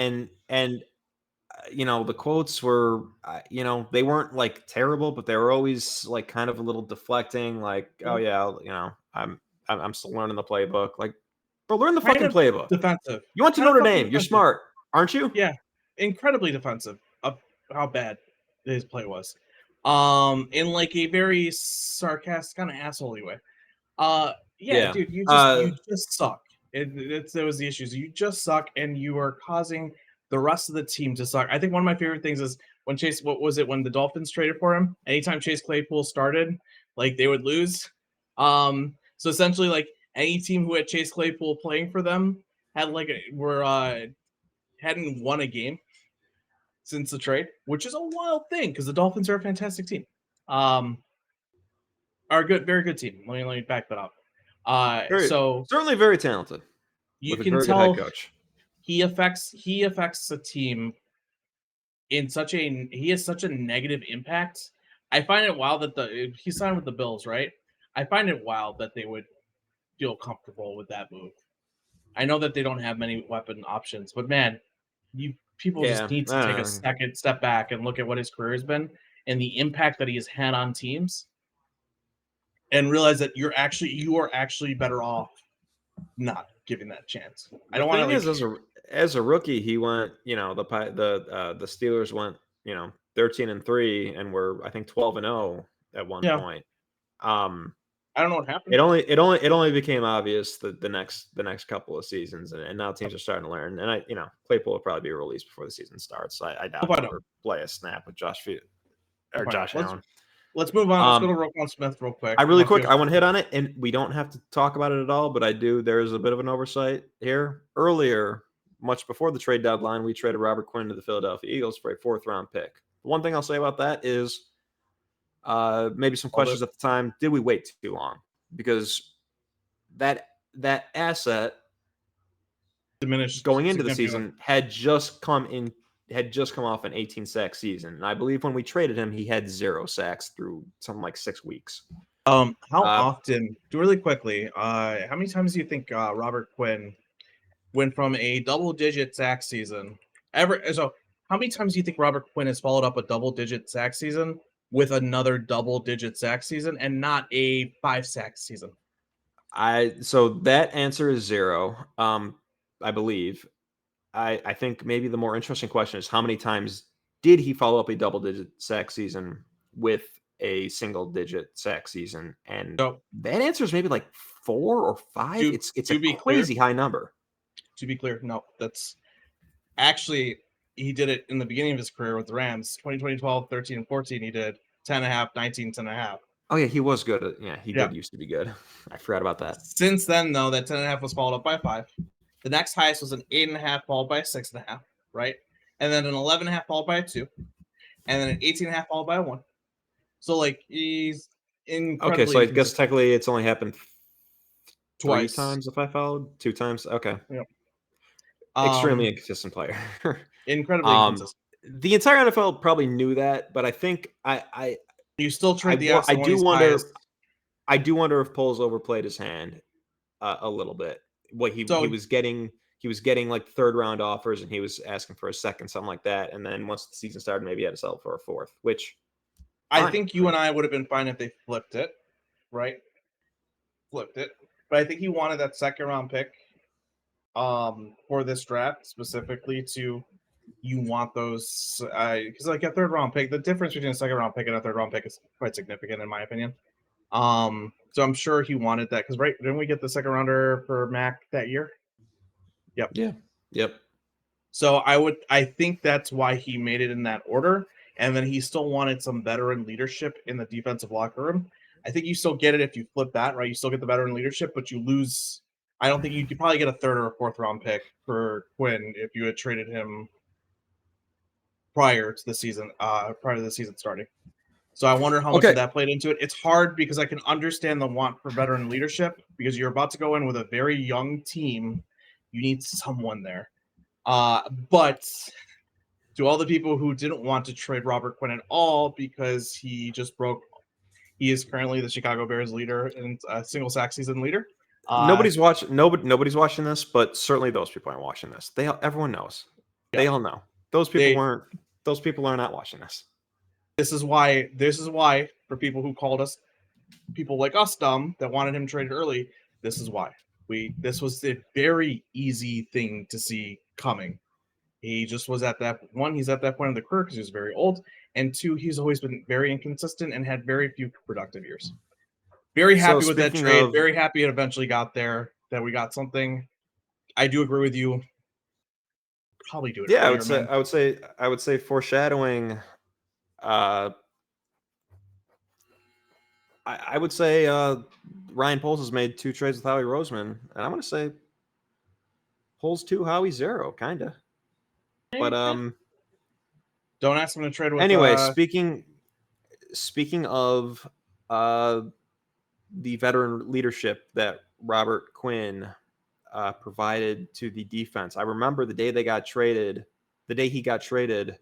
Roquan Smith gave it was either a presser or just a talking to him after practice, something like that, and he got really emotional, pretending to cry about Robert Quinn leaving. And little did Roquan Smith know, you're also getting the fuck out of here. So, yeah, we traded the 57th, or we traded Roquan Smith for what I believe became the 57th overall pick to the Baltimore Ravens. I'm going to take a massive victory lap. And that one was controversial. I'm going to take a massive victory lap on writing about how Roquan Smith was not a scheme fit significantly earlier than when everyone else on the Bears started telling people he's not a scheme fit. And I know that some people think that that's some saying it's an excuse. It's not. I'm not going to get into it, but it's not. He played like shit. I don't care if he was leading in tackles. His average depth of tackle was like 6 yards, 4, 5, 6 yards. That means every time somebody ran at him, he was 6 yards downfield to stop him. Why is that? Because he has a guard pushing him 6 yards, and the guy's running by the guard, and he just right. If you're not around 4, you're playing pretty bad run defense. Yeah, it was not good. Yeah, sure, he didn't have much help up front, but guess what? Not having much help up front does not stop a linebacker from being in this defense. Should not stop a linebacker from making the tackle closer. It's a one gapping defense. The front isn't supporting him. The front is also trying to make tackles. In the sense that he should be able to scrape and shed and move and maneuver around traffic. They're not supposed to keep bodies off of him. And this is something that I think even people who absolutely love him, like I do love him in a 2-gapping run defense. He's fantastic. And this is why I knew, like, as my tweets were, he's going to be great with the Ravens. Very happy that he has that move. He was drafted into this defense. He doesn't play great zone coverage, for instance. He's a much better tight end eraser. He's a tight end eraser as a linebacker, which is phenomenal because usually you look at a safety as a tight end eraser, right? Not a linebacker as a tight end eraser. There's a lot to it. I'm not even sure I agree with that, actually. I don't because he also was absolutely lost in zone coverage for sure. Yep. And I'm not. I give Roquan his flowers for where he is in his current defense. He's the second best linebacker in the league.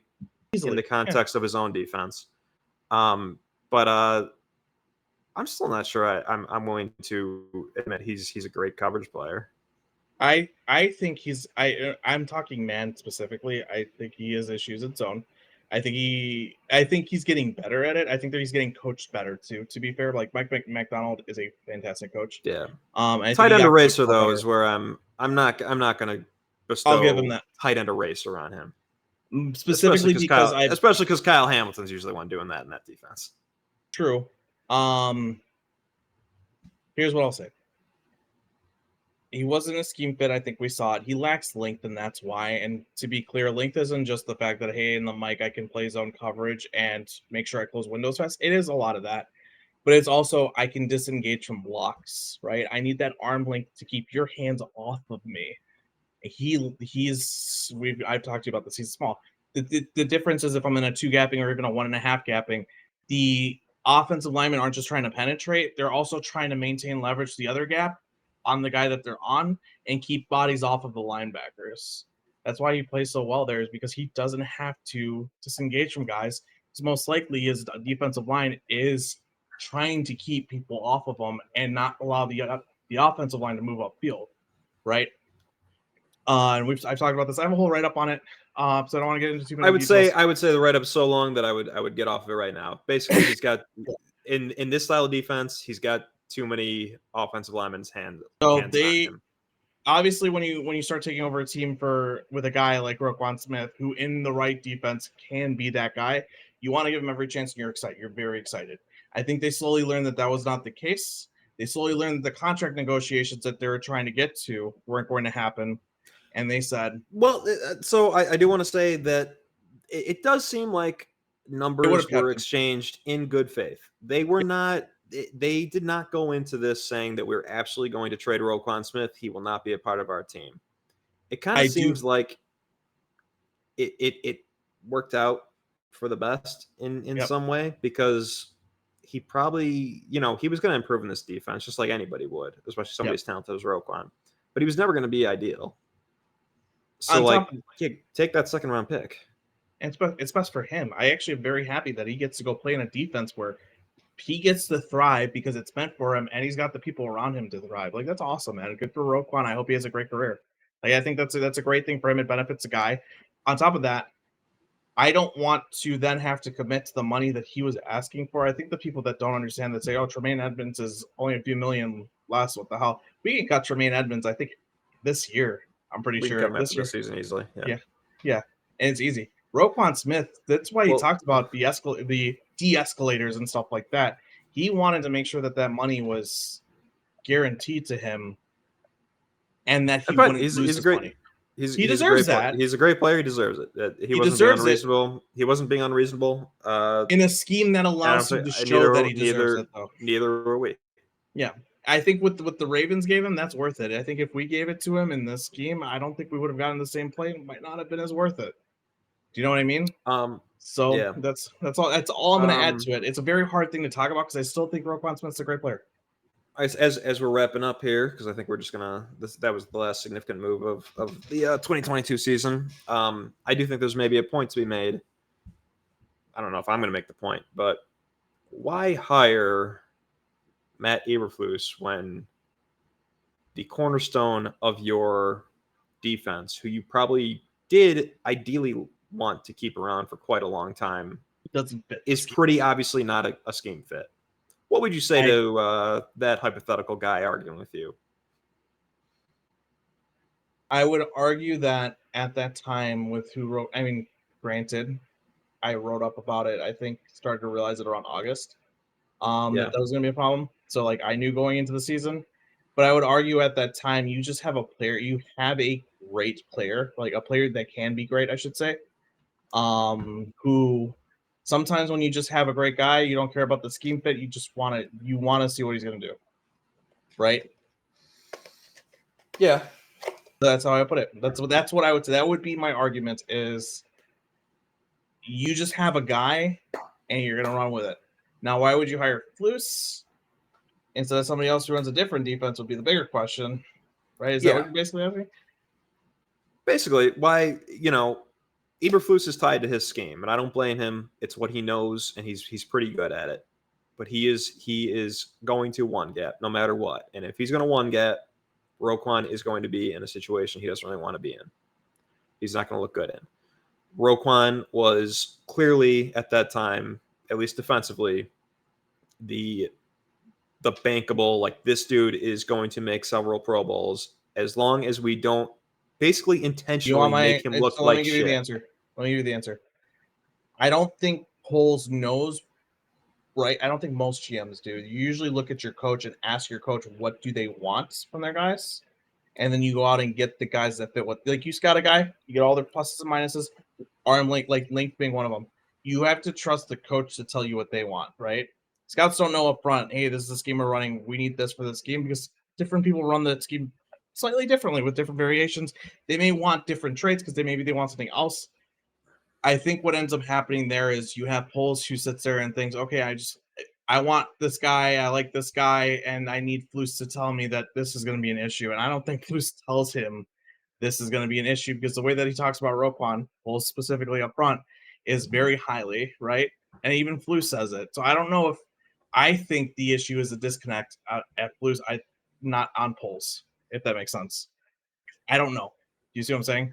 Because even I would say there that is on Flus to explain up front and not on the GM. Sorry, I'm texting my wife about dinner. Yeah, so my answer to that hypothetical guy is I think your answer is right on point. I think mine would be a little more succinct. It would be, he's a fucking linebacker. Who cares? Yeah, that's true. It's a linebacker. Like, it That's doesn't. true. It does not matter. We're not going to change the direction of our team. You know, the direction. You know, as something as important as a head coach hire, because this linebacker doesn't fit. We'll trade the fucking linebacker if he's not good. Who cares? Yep.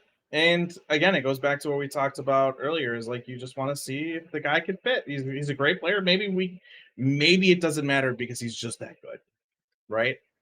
Yeah, maybe, that's what it comes down to. But defensive players are very finicky guys. So they're, in my opinion, offensive players don't typically need, like a running back does, but like offensive players can typically be pretty scheme diverse, right? On the defense, that's just not the case, man. They're at most positions, they will thrive or die based off of where they go. Yeah. So I will say, first of all, I did not expect that this episode was going to be strictly a 2022 Ryan Poles recap, but I thought we'd do, you know, knowing us, we probably should have known. I want to pause this before we end this, because I think we should conclude with. Sorry, what were you gonna say? Well, I just want to really quick get back to what I said. Davis Mills completes a Hail Mary to Jordan Akins, last game of the season. Lovie Smith, we love you. The Bears go into the 2023 offseason with the #1 overall pick. And we're all feeling pretty decent about Justin Fields. So that's where we are. And on that note, we come away from this season having traded away somebody who we thought was going to be a cornerstone of the defense in Roquan Smith, having lost a second-round pick to Chase Claypool. So we don't have that. So now we also have a offense that is in dire straits of support and help, and a quarterback who, even in that situation, because he's such a phenomenal athlete, got us all thinking, what if, right? What if we gave him a good situation? So do we want... I don't want to cut you off. Go ahead, but I have one final question at the end here. So we're exiting the season as Bears fans, wanting more for Justin, right? As well as recognizing that the roster has been scraped down to the scraps, right? And the best we have at the moment on the defense is a couple of young defensive backs. At that time, I think Jaquan Brisker was somebody we were very excited about. But the roster is looking, outside of the excitement for like Jaquan Brisker and obviously Jalen Johnson. So I mean, this is all archived. If I were to acknowledge that we'd already done podcasts, that we've gotten to a point where this is all archived, what we think of these guys. So Kyler, pretty rough overall rookie season. We had different viewpoints about where he looked best, and I think I was probably wrong. But wrong about where his future spot was. But at the time, we were coming out of it thinking he'll still probably be a decent player, but some level of concern about Kyler, I would say. My concern, I don't know if I had a level of concern. I think I excused it, which worked out for the best. Which is what you do, and you were right. But what I do is acknowledge this guy might stink. Yeah, and I excused it as it's his first year in a new position in the league, when a league where cornerbacks typically struggle their first year anyway. Sure, So, but what I'm saying is that would be virtually indistinguishable from a cornerback who struggled in his first year and it and also just did sucks. so because he Yeah, it sucks. sucks. Yeah, yeah, That's what no, I'm saying. yeah, I know. But I mean, in I this don't case, jump if you to. were optimistic about Kyler, it seems like you were right because I'm also now optimistic about Kyler for sure. Yep, Um, yeah, I but guess any other high points about the yeah, team? no, Mooney was fine. We thought honestly looked good that year. Shit, no, not even just fine. He looked good up until he got hurt. yeah He looks solid. Like I was excited for Mooney. I was like, he could be a high end two, a low yeah end one. Like yeah. I really liked what I saw. I was shocked I'm trying to think by back. everything I'm else. just trying to think back about all the guys that mattered. Jalen, we knew there was more to him. We absolutely not that neither one of us was surprised that he ended up being great the next season. We absolutely knew I Jalen had it in him. walked away from that season saying we shouldn't extend him and he shouldn't want to be extended because I don't think he showed enough to get paid what he could probably show us. Right. So to him, I remember writing about how he probably shouldn't even be at the table trying to, and I'm pretty sure he didn't want to. I'm pretty sure like they were the reasons why. Because he should be Well, he just betting on didn't. He himself. didn't. He was at the table, but he didn't like the number because he eventually bet on himself correctly. But he even said it at the I time. wanted I'm to not extend one. him. I wanted to extend Mooney and him because I thought, well, let's try to get him at a number before they blow up. And Yeah, I a was cheaper one for number. two. Sorry, then this is where I would go is I shouldn't say I didn't want to extend him. I should say I understood why we weren't extending him because I thought it was him not wanting to be extended. Because he even said it himself. I know I'm not one of the top guys, right? Good. During when they was asked about this contract. So I'm not asking for top guy numbers. But he comes out of that season being one of the top guys. So I sat there saying, so I think he knew and I wanted him to bet on himself. And I sat there saying, he's not worth that money quite yet, but he can become if he can learn how to go after the ball. And I'm not talking Yeah, about interceptions. I'm talking about even just playing the ball in touching the the ball, sense of touching just the ball at all. knock it away. Just you have to go at the catch. You have to attack the catch point. Something he was not very great at up until this year. Because it's not even just the interceptions, guys. Like his ability to swat the ball out of somebody's hands as they're going up for a catch and as he's recovering has gone up dramatically. A Yeah. lot of So coaching needs to go into that. I would say my slight difference would just be I wanted to extend him for a number that was at the midpoint of the production that he had shown and the production that I thought he was capable I of don't think I would have showing. ever accepted And we that. That's probably the issue. cost us. Well, that's the thing. He Yep. You knew. correctly knew. Yep. I would have loved that too. I should be clear. Also we both knew. Yeah. So Um. yeah, he was right. And but that's for maybe 2 episodes for now, I guess. Yeah. I guess all Other I other was trying to do. takeaways coming to. Sorry, go No. ahead. All I was trying to do is say like this is where we're at right now, coming out of 2023. Or 2023, 2022 going into 2023. That's basically where we're at. We're with an offense that was your best weapon was Darnell Mooney, coming off a decent season off an injury. An offensive line Brad, that looks Braxton Jones looked like he could do Braxton looked something. like Braxton was not somebody that we needed to replace immediately. That was a huge win out of a 5th round pick. Tevin Jenkins showed that he was absolutely a keeper at guard. Yep. The rest of the line, Um, though, probably needed work. Riley Reef was fine, but he was no yeah, longer under contract, so we lose him. And so the offense, and then obviously running backs are fine, whatever. Cole Komet's fine. So we're coming into a situation where you need to target offensive line and wide receivers. Komet, Defensively, Komet. I think we've both gotten a little tiny bit higher on Komet we were at after the this time. past season, Yep. How about this? right? I'm thinking real quick. Now I feel like I'm almost introducing what we're going to want to talk about at the beginning of next episode. So how about this? Right now, we're leaving knowing that we want to get support for Justin Fields. We're exiting the season wanting to get support for Justin Fields, and we're very worried about the defense. And we'll find out what they do as it keeps going. We'll Oh, talk about all I of that. just I also just want to point out every single offseason acquisition sucked absolute ass. Every last one of them, except Justin Jones, was serviceable. Actually, That's the last shockingly, one. Justin Jones had a pretty good season once we got this past year. Once we got Last year, Yeah. and he got a nice. I mean, he got a better contract. His third contract just this past offseason with Arizona than he got with us. So good for him. Once we got Montez Sweat, I like him as a prospect. Now we can't be teasing. We can't be talking about Montez Sweat. That is the next episode conversation. That's not. Is it next episode or the episode after? I think there's really only 2 episodes. Well, yeah, no, you're right. No, that is the next episode because it's next year anyway. The next year, and then maybe we do the off season going this next off season to preview the year. As the last. Maybe we could be a little less long-winded and still get into it too. Probably not knowing us. We're at an hour and 54 minutes, and I want to say the last 15 minutes is us trying to wrap up this fucking episode. I'm not trying to wrap up. Well, I am kind of, but yeah. I'm also aware that we are about done. So I do want really quick. Do you have a letter grade or something of the sort for Ryan Pohl's 2022 first calendar year performance as a whole? Do you have anything of that sort? Before I do, I want to make one more point. I know we shout out the Chase Claypool thing. In no way do I look at that move and sit there, even at the time afterwards, before we traded him, like got rid of him again. In no way do I look at that and had said in my head, oh, Pohl sucks ass because of that.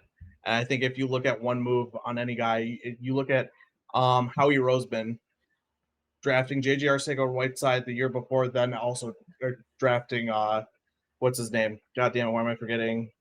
Jalen Reagor. Jalen Reagor. While Justin Jefferson's on the board, whiffing twice. One time, almost inexcusably at wide receiver. And Howie Roseman, in my opinion, is the best GM in the league. I thought it was wild that there were people out there that looked at the Chase Claypool move and said, this man does not deserve to be a GM if he can make a move like that, when there are great GMs who have made worse moves.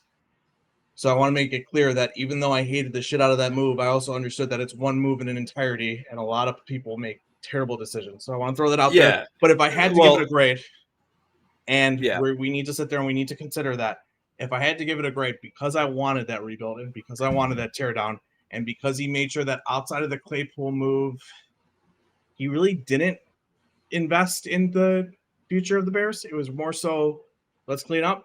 And that's the easy part. I'm gonna give it like a B minus. He did something that's hard to do in the.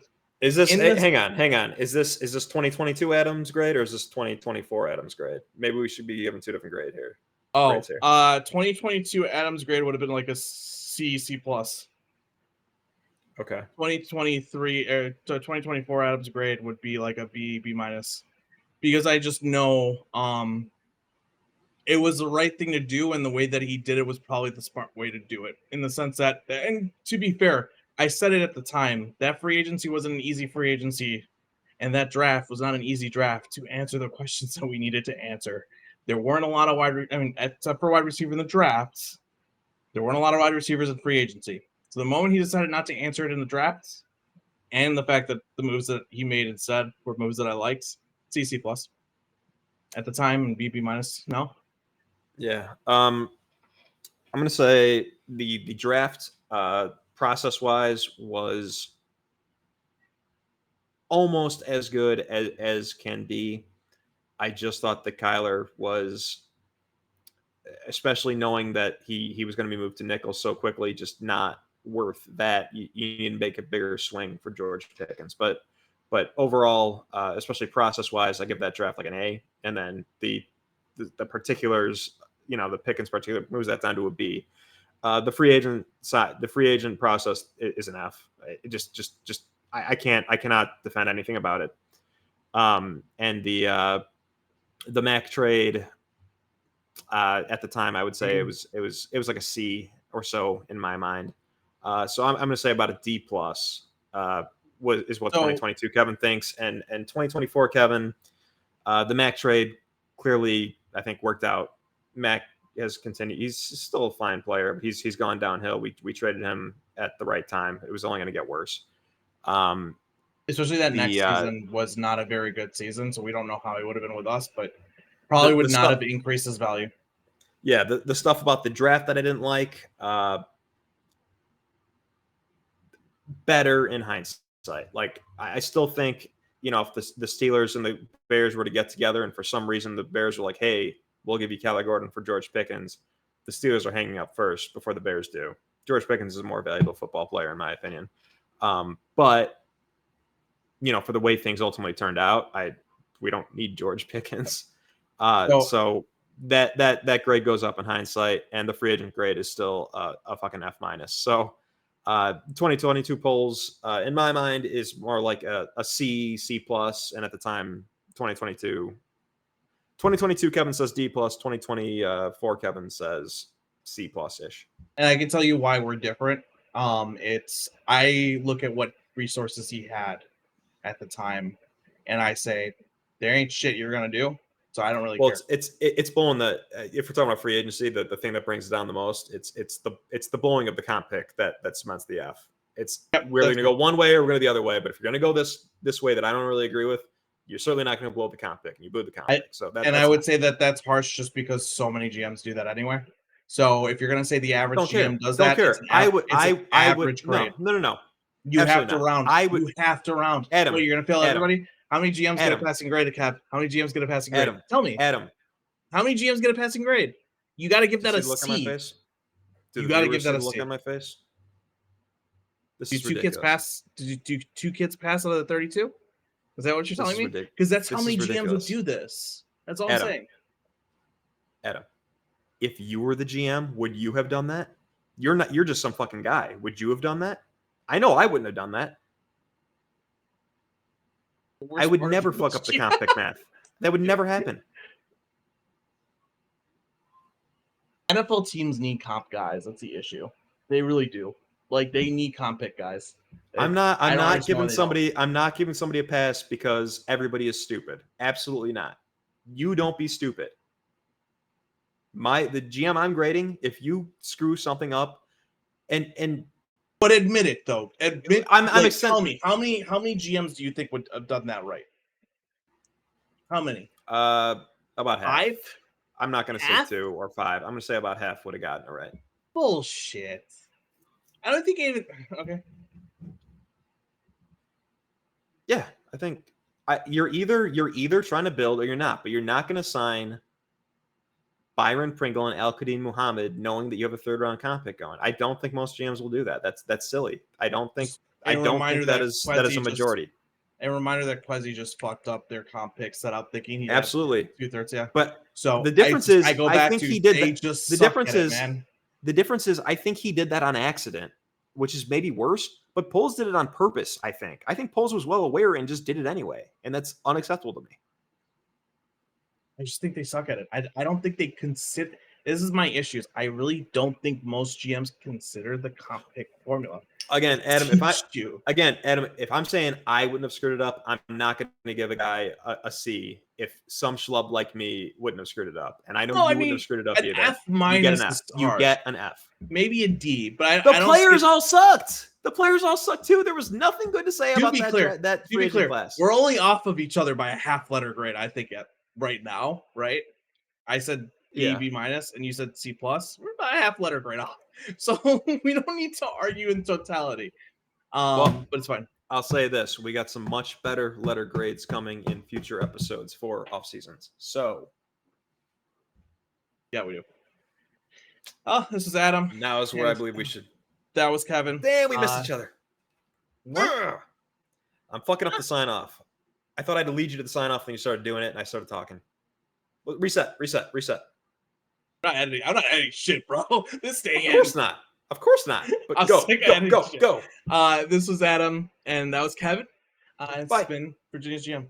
The GMs. Yeah, we're the GMs. Bye.